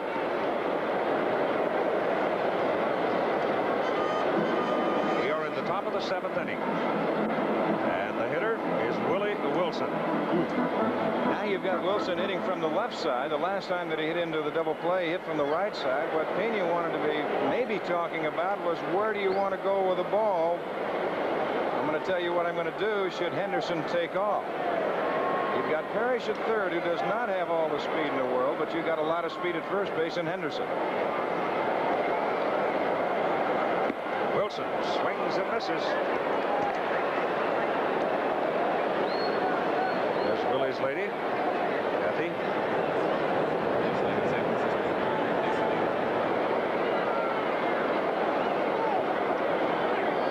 Nobody goes from first to third faster than Willie Wilson, I don't think. Nobody. Henderson on first. Soto just wanting Ricky to know he remembers he's there. Lance Parrish is at third. Henderson's got a foot hooked on the rug. Strike.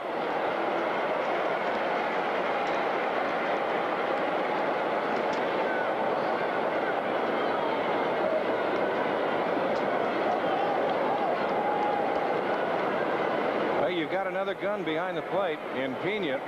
Soto gets rid of the ball pretty quick. It's going to be interesting to see, should they give Henderson the green light or not. 2-strike pitch. Henderson goes. Pitch is low inside. No play. That's what you got to do. Stir things up. The general rule, don't run. If you're behind 3 runs, it's the 7th inning. But with Henderson, you got to do it and stir things up. Well,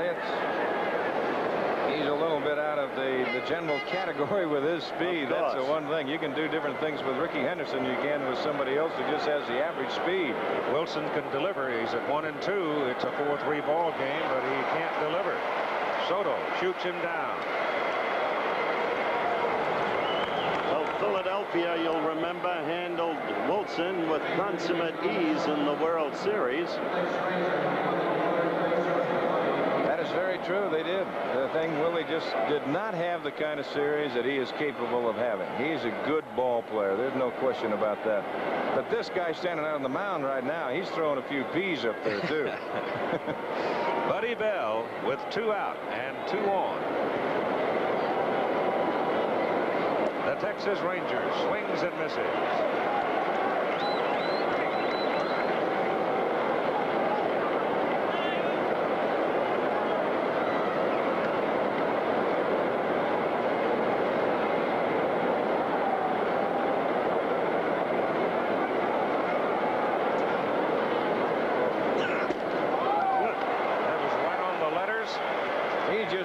Challenging the hitters, that's all. If you're going to do something against Mario tonight, it's going to be on his best stuff. That's his fastball. 2 strikes to Bell. 2 out and 2 on.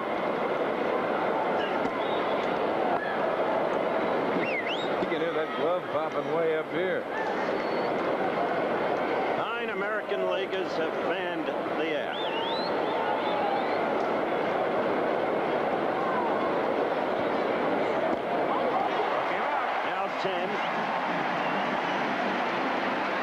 So Soto turns the American League away again, and the score remains 4-1 in the middle of the 7th. If we could afford the current interest rates, I'd buy this house like that. Well, there are ways to pay less than current rates. Less? Much less. We're taking off our jackets, rolling up our sleeves, putting the strength of #1 behind you. Yes, through alternative financing, we can help you pay less than current interest rates. Much less. We're America's #1 top seller, Century 21. I love Ariel. I always loved Ariel. You told me you didn't know her. Yes, I learned only then that you were and had been sleeping with everyone. You went out with her. No, never. Writers, bankers, poets, the entire infield of the Chicago White Sox. So how do you feel about her now when you see her after all these years? Hey, trust me. A Midsummer Night's Sex Comedy. Rated PG. Starts Friday, July 16th. Check newspapers for a theater near you. Now you can get your copy of the official 1982 All-Star program, the same one sold at the ballpark. Just send check or money order for $4 to All-Star Program, Box 9800B, St. Paul, Minnesota 55198. Please make your check payable to All-Star Program. New York State residents must add appropriate sales tax. That's All-Star Program, Box 9800B, St. Paul, Minnesota. Allow 6 weeks for delivery. The preceding message was furnished by Major League Baseball.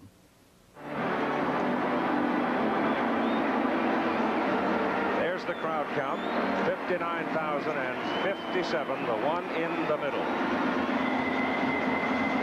3rd largest ever in Olympic Stadium.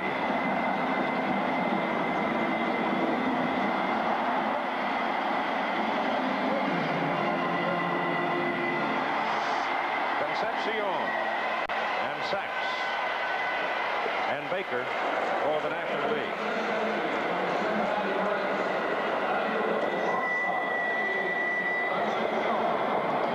The National League has one of the great gloves in all of baseball sitting on the bench, so there's plenty of defensive relief waiting in case Davey comes out. That would be Ozzie Smith.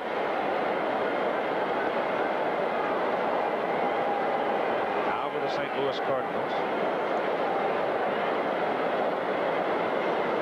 It was Concepcion's home run in the 2nd inning that gave the National League its lead. Raleigh Fingers is now in the American League bullpen. And of course, Raleigh, while he has had his moments, there's a sharp shot in 3rd. Bell can't come up with it. Buddy Bell cannot come up with the dart at 3rd, and Concepcion is aboard.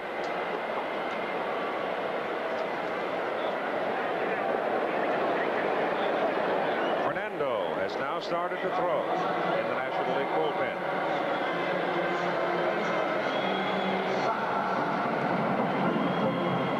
You watch these two leagues year in and year out, and it's utterly mystifying. Continued futility of the American League. You can feel it in the arena. It's oppressive. The failure to score last inning when they had first and third, and then second and third, and one out. That's Lonnie Smith, isn't it, on first base, Lonnie? He's another burner. Yes, he is. Lonnie or Ozzie? It's Ozzie. Ozzie Smith. It's Ozzie. He'll go in to play short for Concepcion. Yep. They're both burners. Yep. Boy, did they make some difference in that St. Louis ball club as Sachs shortens up and misses on the bunt attempt. He got it out in time, I guess.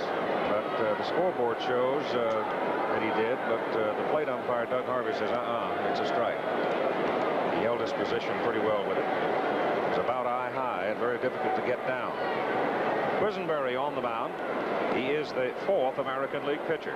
Well, sort of might put something on here. He might. Big bluff at first. Throw over there. He's back. Parrish went after him.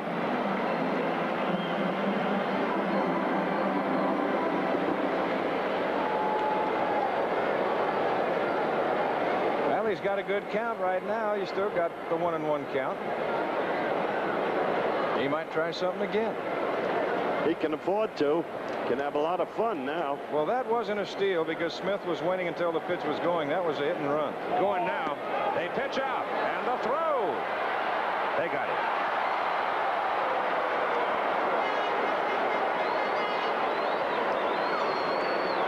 Well, you have now had a look at the arm of Mr. Parrish on 2 occasions.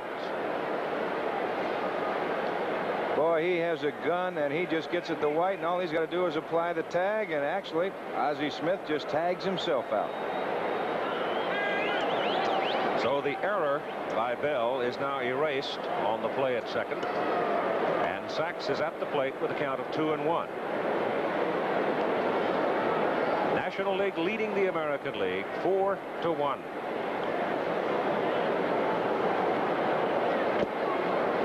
Sachs swings and foul tips it into the catcher's glove to make it 2-2. If the game ended this way, and now, who would be your MVP, Don? Yeah, you almost have to look at the man who hit the home run, David Concepcion. Sure. So no other place to go. Bell at third. Better hurry. Didn't get him. No, sir. Mr. Steve Sachs can motor. There's Steve's dad. He's got to be happy. His son gets a base hit in his first All-Star game.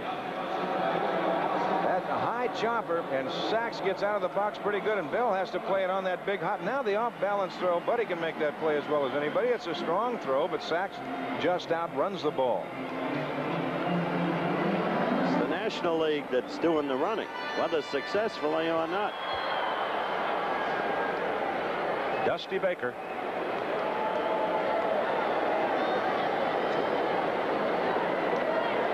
Playing left field. Jason Thompson has come to the on-deck circle now, the big Pittsburgh first baseman. There's Jason. Big guy out of Cal State Northridge. Pitch inside.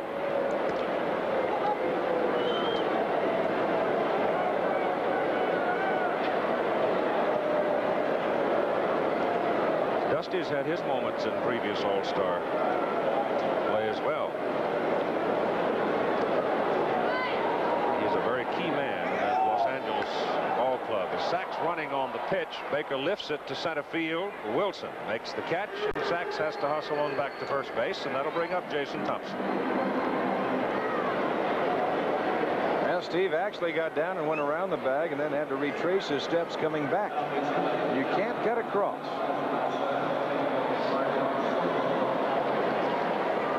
17 home runs for this big fellow. Bounced around. He started out in Detroit, went to California, and in California started learning more and more about using the ballpark with his bat. and has helped himself enormously, and it's now paying off in Pittsburgh, though he still has retained the long ball power. And this is another fellow who can take it out anywhere. That's exactly right, Keith. He's got good power to the opposite field. You get that fastball up over the plate or any pitch that he can handle out there and get leverage on it, he'll drive it out anywhere. Much of the key is he pulls it to the right side. Easy for White. Frank throws on to first base, and the inning is over. So we played 7 in Montreal's Olympic Stadium. The National League leading the American League by a score of 4-1. We'll be back with more baseball after this word from our local stations. Thursday, a revealing look at 4 superstars. Tom Selleck. I'm still basically pretty shy. Sylvester Stallone. I think I'm pretty well adjusted. Kenny Rogers. Success was so crucially important to me. Stevie Wonder. I have a positive outlook on life. The Barbara Walters Summer Special. I'm Mark Howard for Action News. A man with a gun and a hostage held police at bay all day in Chester County. The climax of the dramatic story after the All-Star game. Soup is a harvest of nourishing hay. What do you got there, mate? Campbell soup, sir. Well, you're learning, boy. Soup's plump full of nutrients. I thought they were noodles. Oh, Bet you didn't know that Campbell's chicken noodle soup has more protein per calorie than peanut butter. That was just the ticket. Okay, mate. How would you like to help me with the wheel on the way home? All right, Grandpa. Campbell's soup is good food. Yesterday's engines didn't have to work very hard to power the average car. Today's smaller engines don't have it so easy. They have to rev higher and work harder to do the same job. That's why there's Castrol. Even at high revs, Castrol doesn't suffer a significant loss of viscosity. And that's important, because if you make things too hard on your engine could make things hard on you. Castrol, engineered for smaller cars. Your first word for news, weekdays, 6 a.m. This is what we'll have for you Friday night in a special presentation of ABC's Major League Baseball. The Kansas City Royals at Boston, and the Chicago White Sox and the Milwaukee Brewers having at it. Kansas City, the team to beat in the American League West, most people seem to think. And Boston, that's been the big surprise of 1982 in the American League East. Dave Winfield comes to the plate now. Eddie Murray is scheduled to follow. And then the shortstop spot, Robin Yount. Fernando Valenzuela is out on the mound. He didn't take much time to warm up. But what a story this young fellow was last year. He's in there with a strike on his very first pitch, and one of the guttiest pitching performances I have ever seen in my life last year in the Friday night game of the World Series. Well, I get a kick out of watching Tony Pena behind the plate. Watch how he gets down. Scrooge just dives. That was not an impressive swing. That screwball can create that type of a swing. They might be flirting with that record very easily. Winfield behind at 2 strikes, and Valenzuela gets him to foul it back. You're talking about late innings a moment ago, Howard. In the last 10 All-Star games, the National League has outscored the American League 61-30, and the American League, there's Ozzie Smith, the shortstop, the American League has scored in the final 3 innings of the last 10 games only 2 times. That's the trend I talked about. Sort of hands it out to third base, throw is in the dirt, but up comes Oliver for the out, and let's go down to Bob Uecker. Dave, obviously they voted you in for your power, a 2-runner, huh? Well, I was really looking for something in. He throws some fastball up and in. I mean, slider up and in. I was looking for, and I got a good, good contact with the ball, and I know when I hit it, the ball was out. You gave a good trot. You were happy coming around the bases. Of course, yeah. We get the lead 2-1, and I'm just proud to be here, and happy to hit a home run for the National League. Back to you, Keith. Thank you, Bobby. As you watch Valenzuela, Keith, you talked about that gutsy Friday night performance in the World Series last year. Give Lasorda credit for staying with him. That's right. Anybody else might well have taken him out. They were down 2-0 to the Yankees then in the World Series. The Yankees had been hitting Fernando all night, but he stayed with them, and finally it paid off. Turned the series around. Eddie Murray checks, and it's fouled at the plate.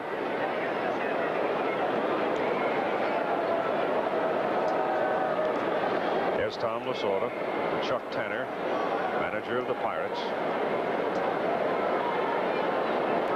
And the count is 2 balls and 1 strike to Eddie Murray. Robin Yount on deck. Valenzuela misses just inside. Fingers heating up in the American League pen, and he should be next.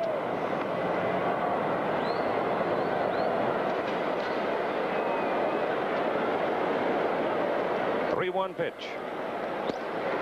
3-2. You know, that's one thing about Valenzuela too. You might think about the screwball, but he's got a much better than average fastball. And if you start looking for one, he can sneak that fastball by you just like he just did to Eddie Murray. Yeah, as far as pitching ability, knowing how to pitch, he's 20 going on 40. 21 going on 40. But this time he misses inside to Murray, and Murray gets a free pass to first base with 1 out. Yount comes to the plate.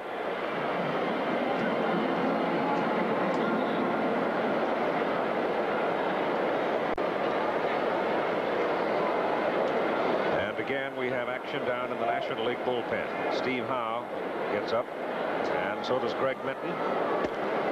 Valenzuela is in there with a strike to Robin Yount. Lee McPhail, the American League president, must be going out of his mind. Well, they're going to get tired of it. They're going to get their hackles up, and I don't know how. Maybe Lee ought to take the ploy of Warren Giles a few years ago and jump up on the locker box and do some more rating. That's a very, very important point you just made. Giles changed the whole National League attitude. Remember, in the early going, the American League had been predominant in the All-Star game play. Giles took it seriously. Well, I remember a meeting he had that first game in 1959.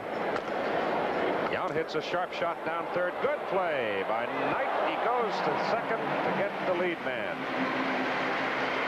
He went the short way. Might have been his only opportunity.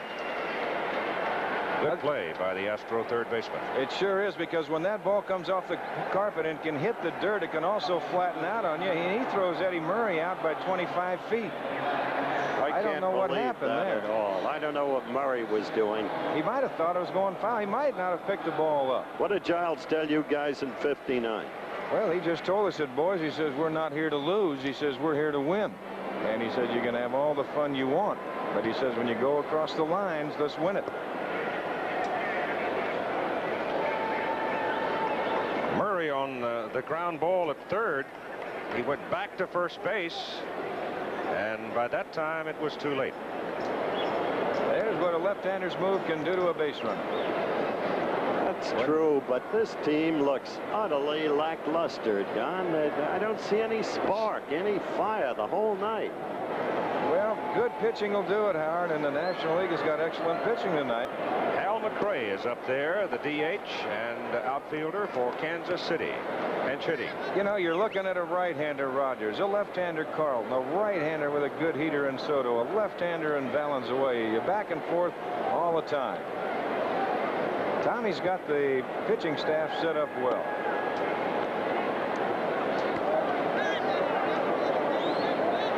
But on the other hand, the American League has had certainly decent pitching.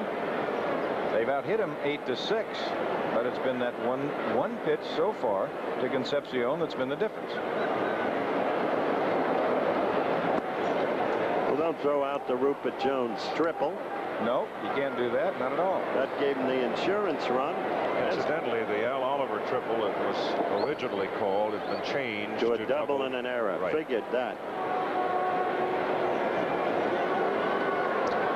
The count count is 3-1 now to Hal McRae. Walked in. So that's the second walk in the inning by Fernando Valenzuela. And he will pitch next to Lance Parrish as Tom Lasorda heads to the mound. He's got Howe and Minton out in the pit. And he's going to make a change. He's walking and looking, and looks to me like he has got the hook with him. Well, he's got a man there that can tie it up in a hurry, because Lance Parrish right now is the tying run standing at home plate. Fernando pitched 6 innings on Sunday, and he's going to make the change. He's going to the right-hander, Greg Minton.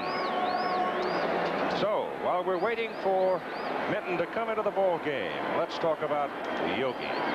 Yogi Berra's career marked by so many great moments, but in all-star play, Yogi hit only 1 home run. Still, that memory lives with him. My favorite classic was 1959 when I hit a home run off a young Don Drysdale. And I was voted the most valuable player in that game, in that All-Star game.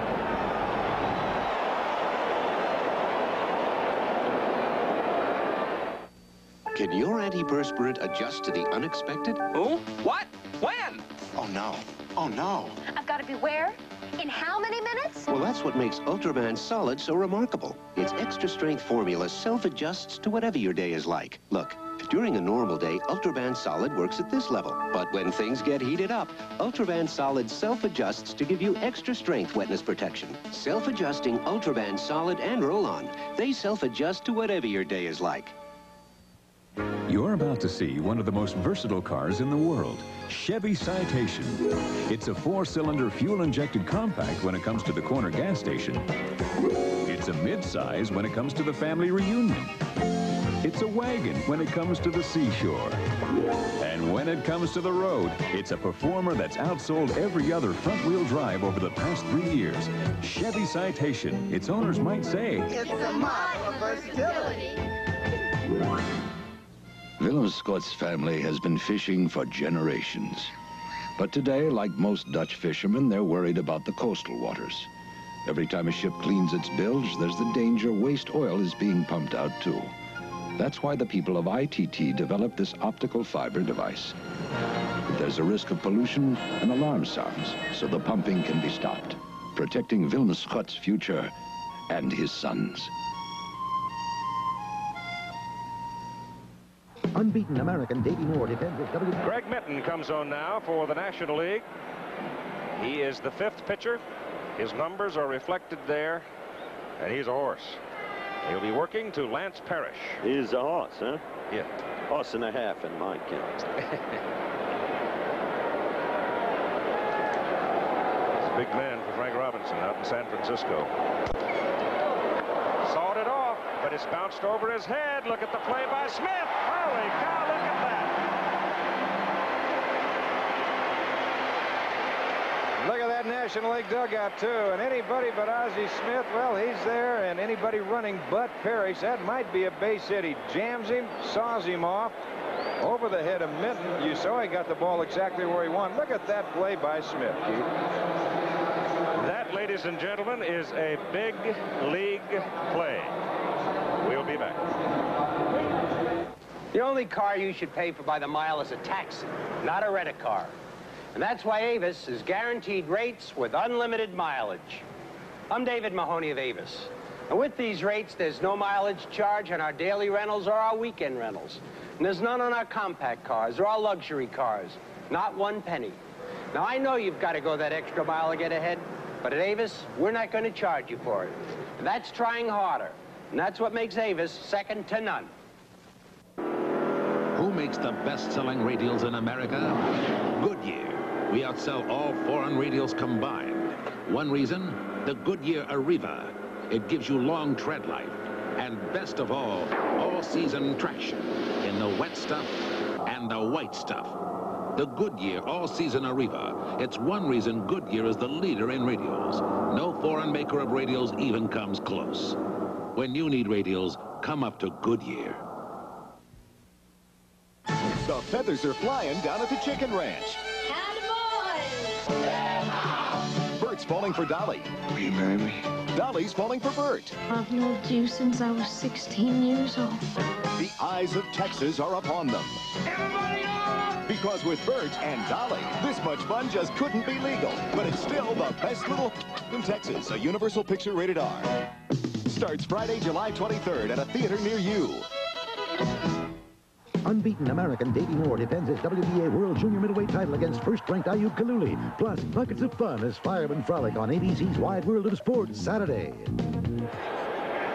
Another look at the inning-ending play. Ozzie Smith is not even in your picture. And there he is. Bang. That's quick. Raleigh Fingers of the Milwaukee Brewers now comes on to pitch for the American League in the bottom of the 8th inning. He's pitching to Al Oliver. Dawson is scheduled next, and then Ray Knight. It's 2 strikes. Going back to the very beginning, if this thing holds the way it is, Steve Rogers becomes the first starting pitcher to be the winner in his home ballpark since Vandermeer did it in '38. Shot to right by Oliver. Takes his turn, and he's aboard at first with a single.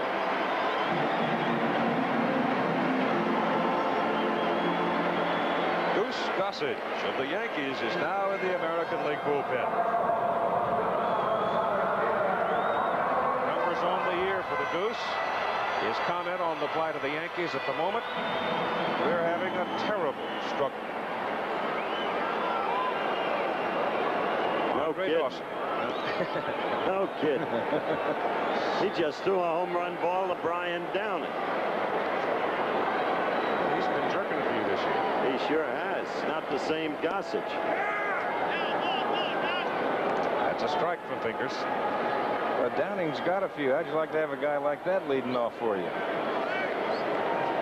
That's quite a revealing figure. Time for a moment. Ball loose out of the bullpen. Elrod Hendricks. What a marvelous man he is, around all these years.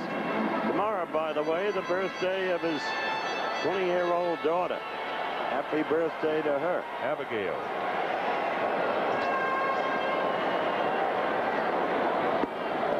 Dawson, hungry to do something in front of the home folks, is behind 2 strikes.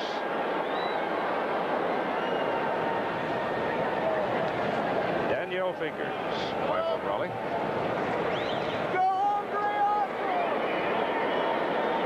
Raleigh had a bit of a rocky time for a period this season, but he's come back. Oh, the goodness, that Milwaukee crowd, the way they've been hitting home runs, 124 of them already. Not a bad year for any of them, including Mr. Ogilvy, who is still available. Right. And don't forget Ken Herbeck. He's still available. That kid's remarkable. And Toby Harrah, whose bat has been ringing throughout the American League.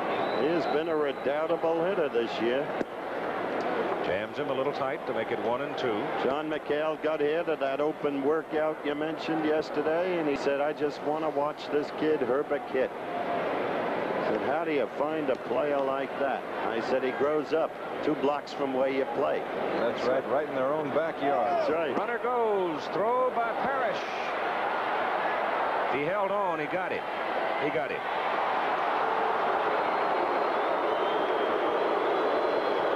Well, give that man right there half a chance and you're out. There's no question about that. Watch it again. He comes up, and he comes up firing. That throw, good pitch to handle, and a good strong throw to Frank White, and they get him with ease. Sparky Anderson can talk for a week about it. The way his club's been going, he's got little else to talk about. Right.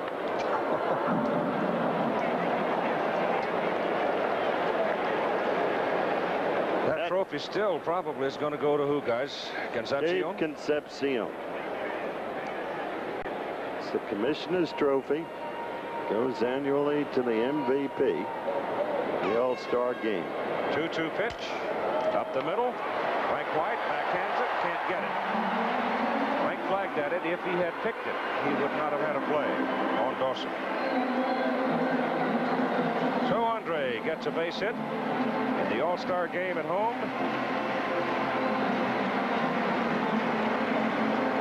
And here's Ray Knight. That shows you what strength can do. He was jammed with that fastball. He just fought it off, and he just muscled it back through the middle.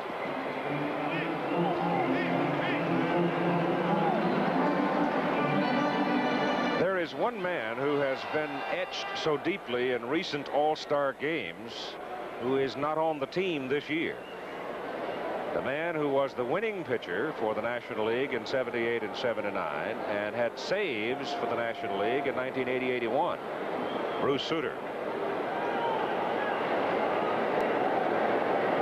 But so far, his contemporaries are doing all right.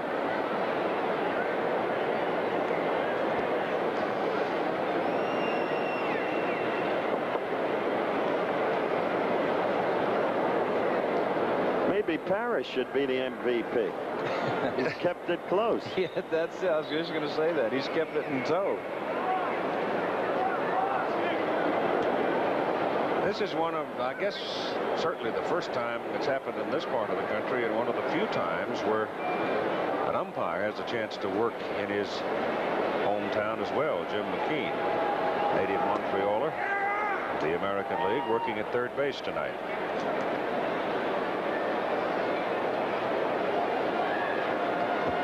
Fingers to the rubber, has a look at first base where Dawson waits.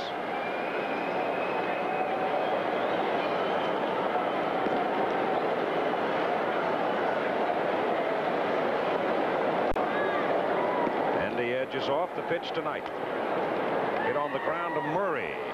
Cued right to him off the end of the bat, makes the play. And Dawson moves up to second, and this telecast presented by authority of Major League Baseball may not be reproduced or retransmitted in any form without the express written consent of Major League Baseball.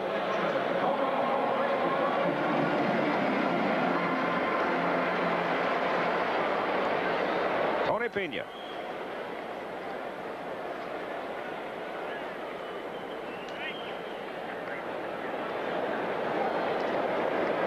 He tear him up in June, huh?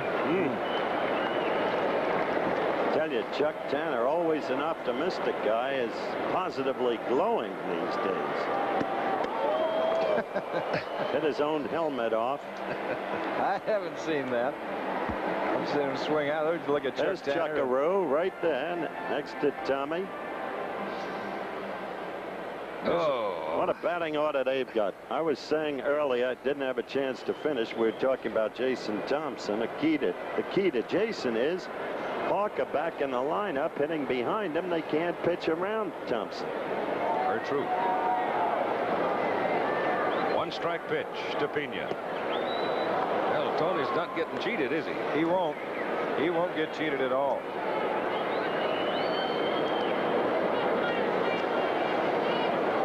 I suspect we're going to see a succession of pinch hitters in the ninth inning. You got Herbeck, you got Hara, you have Ogilvy. That's three pretty good ones right there.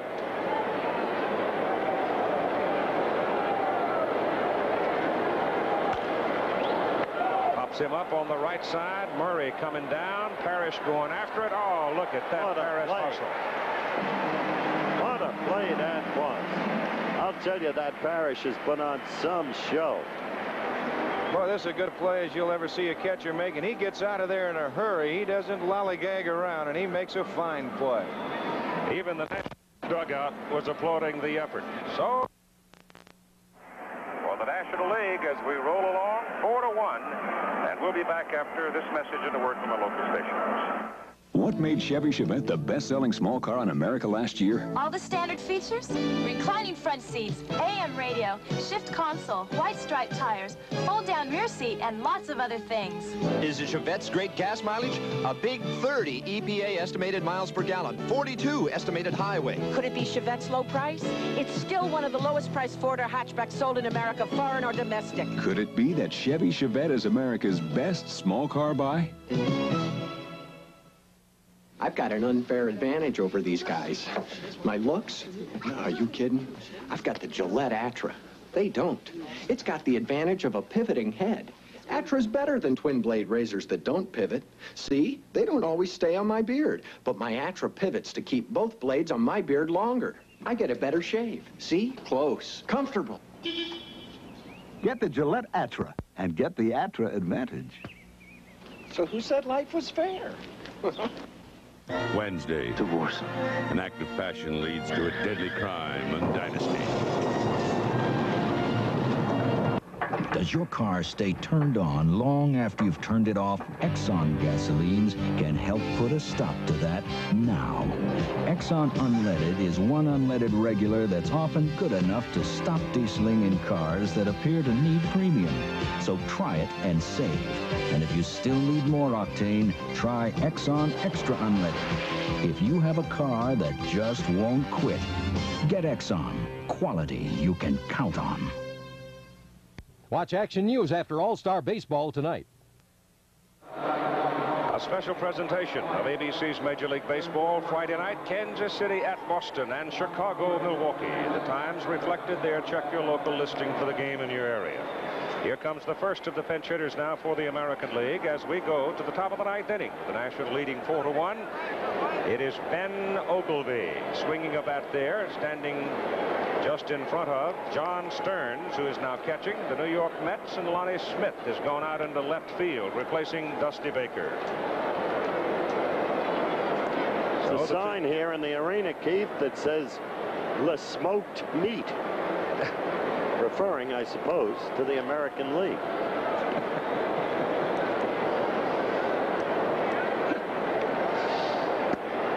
Ogilvy, one of the hammer throwers off the Milwaukee Brewers, stands in and looks at a strike from Greg Minton.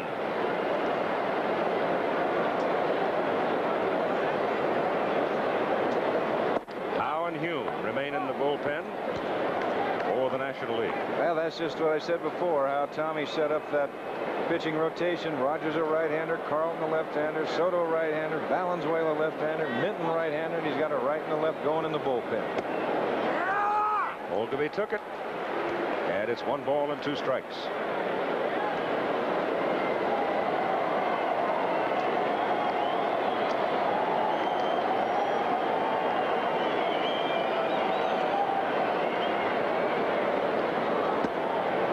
Two balls and 2 strikes. Ben Ogilvy is another man who is not that big when you stand alongside of him, but he will hit a ball as far as any man alive. It's all in his wrists, arms. Lifted out to the left side for Lonnie Smith. 1 out. And that'll bring up Ricky Henderson. Secretary of State designate George Shultz testifying today before the Senate Foreign Relations Committee on the first day of his confirmation hearings. And Nightline tonight, immediately following your late local news, will focus on Shultz's views of American foreign policy interests. The Secretary designate is a truly remarkable man who is not without experience in sports world. As dean of the Chicago Graduate School of Business, he encouraged Willie Davis, the all-time Packer great defensive end, to stay in school and get his graduate degree. And it proved out for Willie Davis. He did just that. Under the Secretary designate's encouragement, he's become one of the most successful businessmen in America. That he is. And a heck of a guy. Ricky Henderson stays in the ball game with 1 out, 2 balls and no strikes. And you've got Kent Hrbek standing in the on-deck circle. So the big youngster from Minnesota, Hrbek, is out swinging a bat. And you've got Billy Martin in the dugout, who's grown accustomed to this pace. What's Billy? Billy's 0-2, and Tommy Lasorda's 2-0.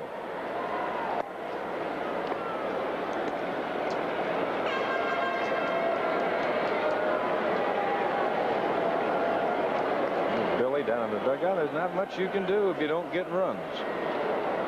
3 balls and 1 strike. And Henderson walks. All right.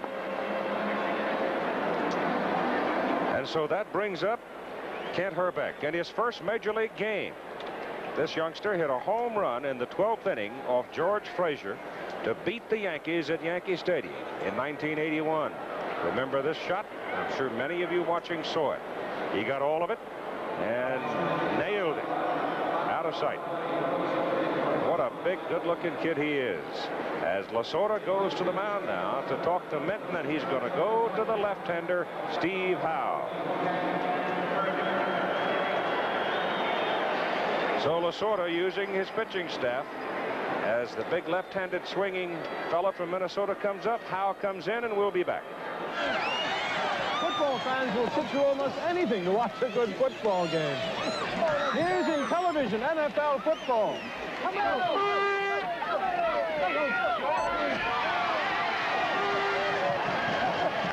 Now for Atari football.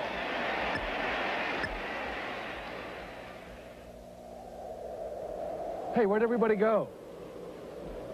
In television football, I think it's the closest thing to the real thing.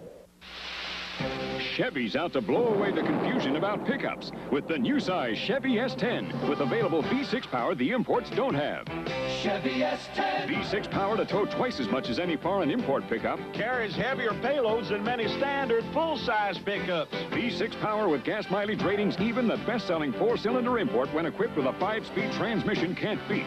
Chevy S10. It's the hottest-selling new truck in America. There's never been a truck like it before. Aye, Scotland's plaid carpet has rolled out for the oldest of golf tournaments, the prestigious British Open, live this weekend on ABC.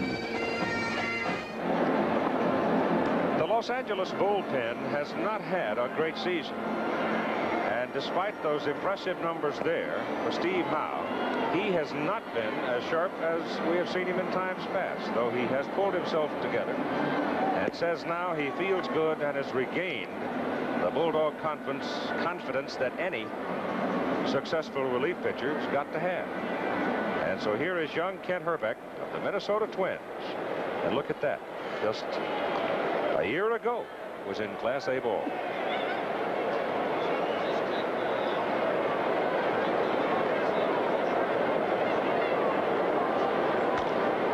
High fly ball, short center field. Dawson coming in. Falls off the second baseman Saxon makes the catch. Base runner Henderson stays at first base. So Hrbek didn't give Henderson any time to dance around at first. What with the left-hander on the mound, he might not have been doing much dancing anyway. And you've got 2 out, just 1 more to go for the National League, and they will have won 19 of the last 20 and 11 in a row. And Dave Concepcion is the MVP, as expected. Here's Tom Hume now coming to the mound. Buddy Bell is, let's see. Well, while Hume is coming in, let us take this time out with a 4-1 lead for the Nationals.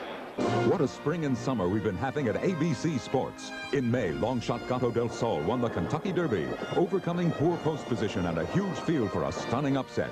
Then in the Preakness Stakes, another long shot, 16-year-old cowboy Jack Cannell became the youngest jockey ever to win a Triple Crown event. In the Indianapolis 500, controversy began before the start of the race. In the end, it was Gordon Johncock beating out favorite Rick Mears in the closest Indy finish ever. In June, we brought you a historic U.S. Open. Tom Watson's miracle chip shot stopped Jack Nicklaus, giving Watson his first Open title. And the fight of the year, the Holmes-Cooney World Heavyweight Battle. Then last Sunday, we presented the World Cup Soccer Final, live for the first time on American network television. Italy winning its 3rd World Cup before an estimated audience of over 2 billion people. Important events brought to you by the most acclaimed production team in television sports, ABC Sports. We've made a commitment to excellence. Tom Hume of the Cincinnati Reds is on the mound, and he becomes 1, 2, 3, 4, 5, 6, the 7th pitcher for the National League, and he'll be pitching to Buddy Bell while he warms up. Let me footnote that moment you just saw about what we have done and what we will be doing. Saturday and Sunday, the British Open from Troon U.S. Women's Open out of Sacramento, July 24, 25. The Sports Festival, the National Sports Festival in Indianapolis this year, late July and early August. And the PGA Championships, August 6 and 8. There's Toby Harrah. Interesting, the man with the most base hits in the big leagues, never at bat. Maybe symbolic.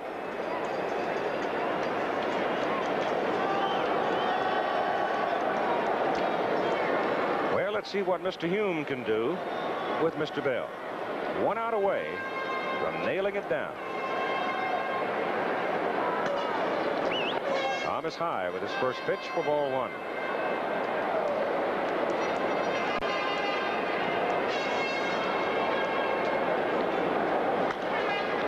That's lifted to the right side. Right fielder Murphy toward the line. Game's over. The National League continues to dominate the All-Star game. Davy Concepcion, shortstop for the National League, Cincinnati Reds, is the most valuable player, the line scorer in the ball game. The National League winning it by a final score of 4-1. Rogers, the winning pitcher, the save to Hume. Eckersley lost it. Concepcion, the home run. Final score, National League 4, American League 1.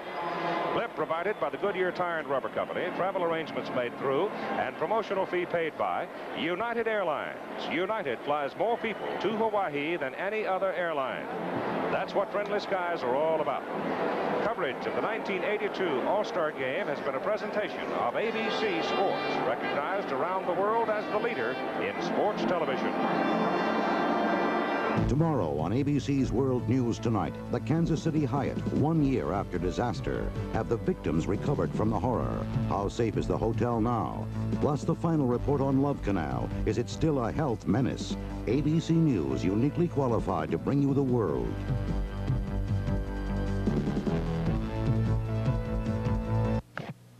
Tip your cap and win with a Canada Dry Ginger Ale bike game. Can I tip my hat instead? It's a 10-gallon. Oh, no. Has to be a cap from specialty marked bottles of Canada Dry Ginger Ale. It's a good hat. Just remove the liner and you might win a 10-speed bike or a stereo headphone radio, even cash. Oh.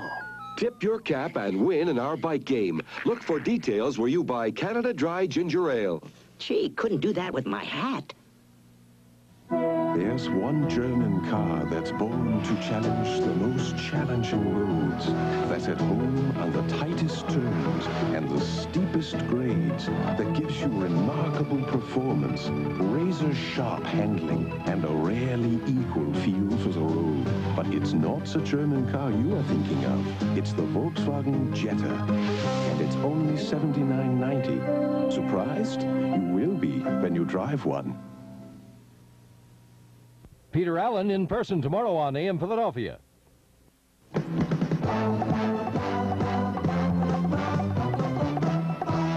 Action News, Delaware Valley's leading news program with Jim O'Brien, Don Tollefson, and Jim Gardner.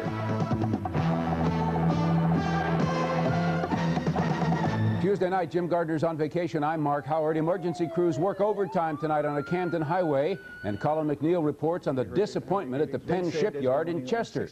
But the big story on Action News tonight is the arraignment of an alleged kidnapper, a man who held an ex-girlfriend hostage through the long, hot afternoon in West Goshen, Chester County. Tonight, the suspect charged with kidnapping and other related charges. He's in jail under $100,000 bail. The incident began to unfold shortly after 1 o'clock. 34-year-old Robert Riggs of Wagontown, Pennsylvania, near Coatesville, entered the liquor store, pulled out a .25 caliber revolver, and kept 5 employees at bay for more than 5 hours. Police thought it was a robbery until they learned one of the hostages, 34-year-old Elizabeth Jackson, whose maiden name is Frederick, was an ex-girlfriend. It was a long waiting game until Riggs decided to release 4 of the hostages, but still police sharpshooters kept their sights trained on the door. At one point, Riggs came to the door to get some food left by police officers. Throughout the telephone negotiations, he demanded $50,000 and safe passage to Venezuela.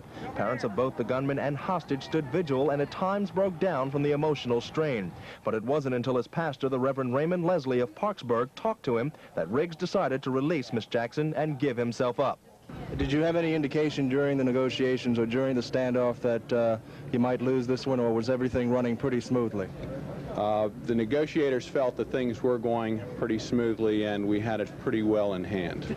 Riggs was taken to the West Goshen police station and later removed to an undisclosed location. His pastor would not talk to the media. He was quick to leave the police station. It was a tense standoff between police and Riggs, but in the end, the hostages are okay, and Riggs is in custody. Now police must sort out the facts of this case and find out what prompted Riggs to enter that liquor store. I'm Gary Majors, Channel 6 Action News in West Goshen, Chester County. Police in Camden are still trying to piece together a violent accident that left 2 young men in critical condition. It happened here at the intersection of Route 130 and Mount Ephraim Avenue shortly before 8 tonight. The tractor trailer was heading east, the 57 Thunderbird north on 130. Somehow the T-Bird ended up under the semi. The driver of the car, Richard Anstock, age 29 of Pennsauken, in critical condition tonight. Both he and a passenger, 15-year-old Mark Andre, again in critical condition. The truck driver was not injured in the accident. Camden City and County fire officials are still investigating a 2-alarm fire that hit 3 row houses in the 500 block of Vine Street tonight. We'll be talking about that more in a moment. Now let's talk first about Gloucester County, New Jersey officials who think they have a drowning on their hands tonight. Search crews are looking through the murky waters of the Delaware River looking for a trace of 19-year-old Gilberto Martinez of Camden. The young man went swimming with his brother off the coast of the Red Bank battlefield in National Park, New Jersey, when he went under. Divers finally gave up when the sun set. They'll resume the search for the victim in the morning. Bad economic news tonight for the depressed city of Chester. The Pennsylvania Shipbuilding Company lost the bid to refit the battleship Iowa. The contract will go to a Mississippi firm. Navy officials announced the decision today, and the commander of the Philadelphia Navy Yard told reporters how the decision was reached. They looked at the yard's management, its ability to plan the work.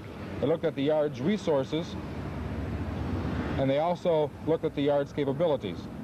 Commander Hansen didn't comment on the Penn ship incident, but sources indicate the local yard's never done any major overhauls for the Navy. The Mississippi company has. It had to be a blow to the shipyard. After all, in the past 18 months, the workforce had already dwindled from 4,200 to 1,000. And while Pennsylvania Shipbuilding President C.N. Payne confirmed by phone that the yard would continue to seek all commercial opportunities and repair work, the loss of the Iowa contract came as a shock to workers like Thomas Jennings, a 22-year veteran electric welder.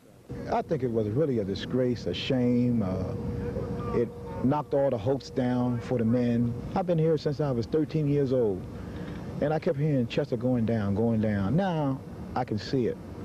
And if we don't get something in here big, a lot of folks are going to lose their homes. Chester Mayor Joseph Battle told me he felt the Navy's decision to award the Iowa project to Mississippi smacked of regional discrimination and a lack of Reagan administration sensitivity to Chester's unemployment problem. Pennsylvania Shipbuilding is in the running for a $270 million ship reconditioning contract, and Mayor Battle wants it badly. I know I'm going to get on the back of our congressional senatorial delegation, and I hope that the people viewing this broadcast do that, because every night you see something closing down, and we're going to have to send a message down in Washington that if they're going to spend money on defense, give us our fair share of it. The contracts for the reconditioning project will be awarded next month. If Pennsylvania Ship is the choice, 1,000 new jobs will be created. Colin McNeil, Channel 6 Action News in Chester. More bad news on the local jobs front tonight. The Bud companies lost out on a bid to build 825 subway cars for New York City. Bud officials say it'll mean layoffs of engineers here at their Red Lion plant in the Northeast. Bud lost out to a Canadian firm because the Canadian government offered to help finance the deal. The United States government refused to match the terms. Bud officials say the loss of the job will have a major long-term impact on the company.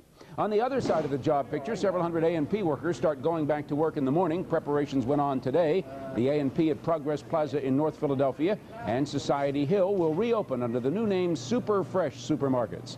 In all 24 of the A&P stores that closed in the spring will reopen under a deal struck with the clerks union, a deal to take a pay cut and a piece of the profits. And that same union has a new contract with the state of Pennsylvania tonight. The state liquor store clerks have a contract that allows them to buy liquor stores if the plan to close the state store system goes through.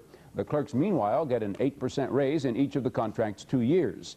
The Philadelphia public school teachers are one step closer to a strike tonight. The contract dispute with the city has been turned over to the State Labor Board, which will decide on Thursday whether or not to appoint a fact finder. And that follows the official declaration by the school board that an impasse has been reached. The fact-finding process is a legal requirement before the teachers could strike in the fall. The rank and file's already approved a walkout. Another possible strike in the works, union employees of the city hospitals. Details on this one from Action News reporter Vernon Odom.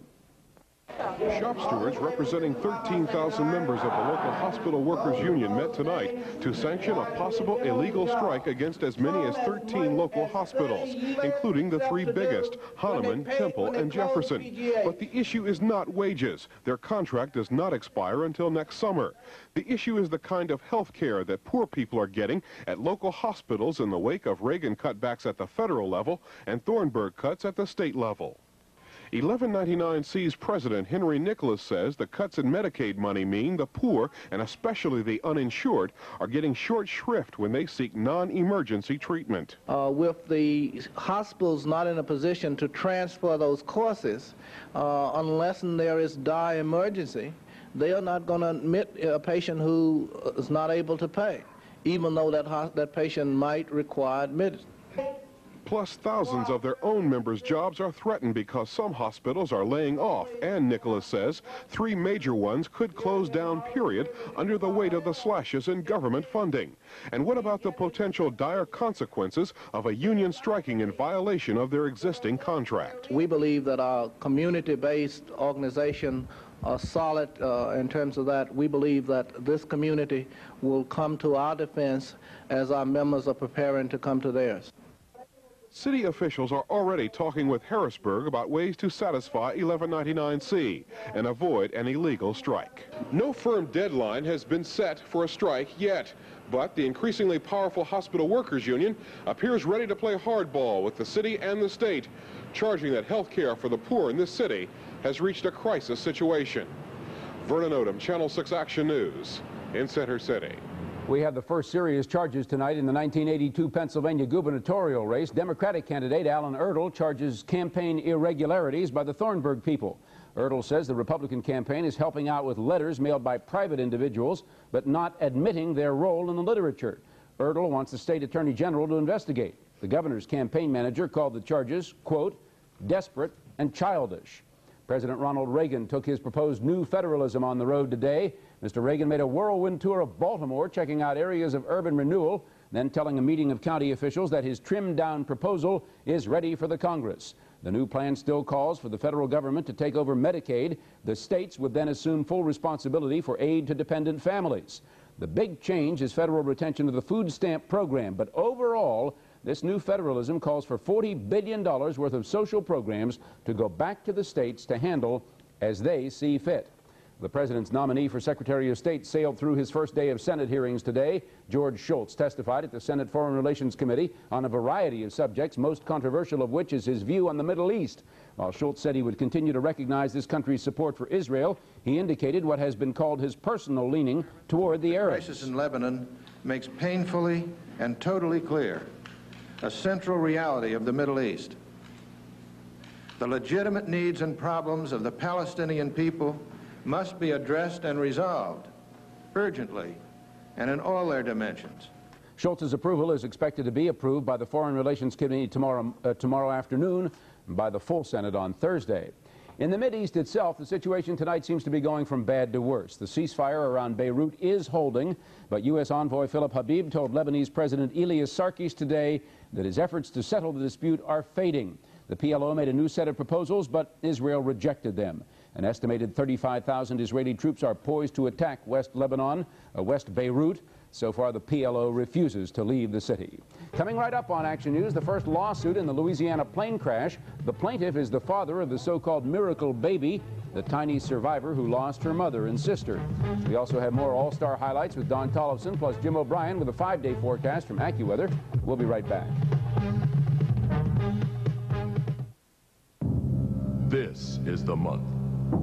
Ford Month, the final month to get both cash and Ford Care on Escort and on EXP. Ford Care is whole car coverage. Virtually all you pay for is gas. And now special dealer incentives from Ford make it possible for you to save hundreds on other Fords. Granada, Thunderbird, Fairmont, Mustang, and tough Ford pickups. Save on over 6,000 new Ford cars and trucks during Ford Month. at your Ford dealer.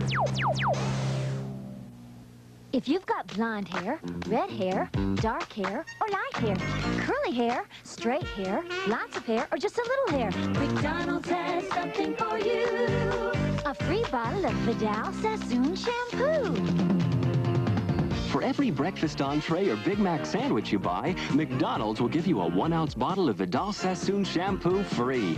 So you'll not only spend your day feeling good, but looking good too. McDonald's, you go to my head.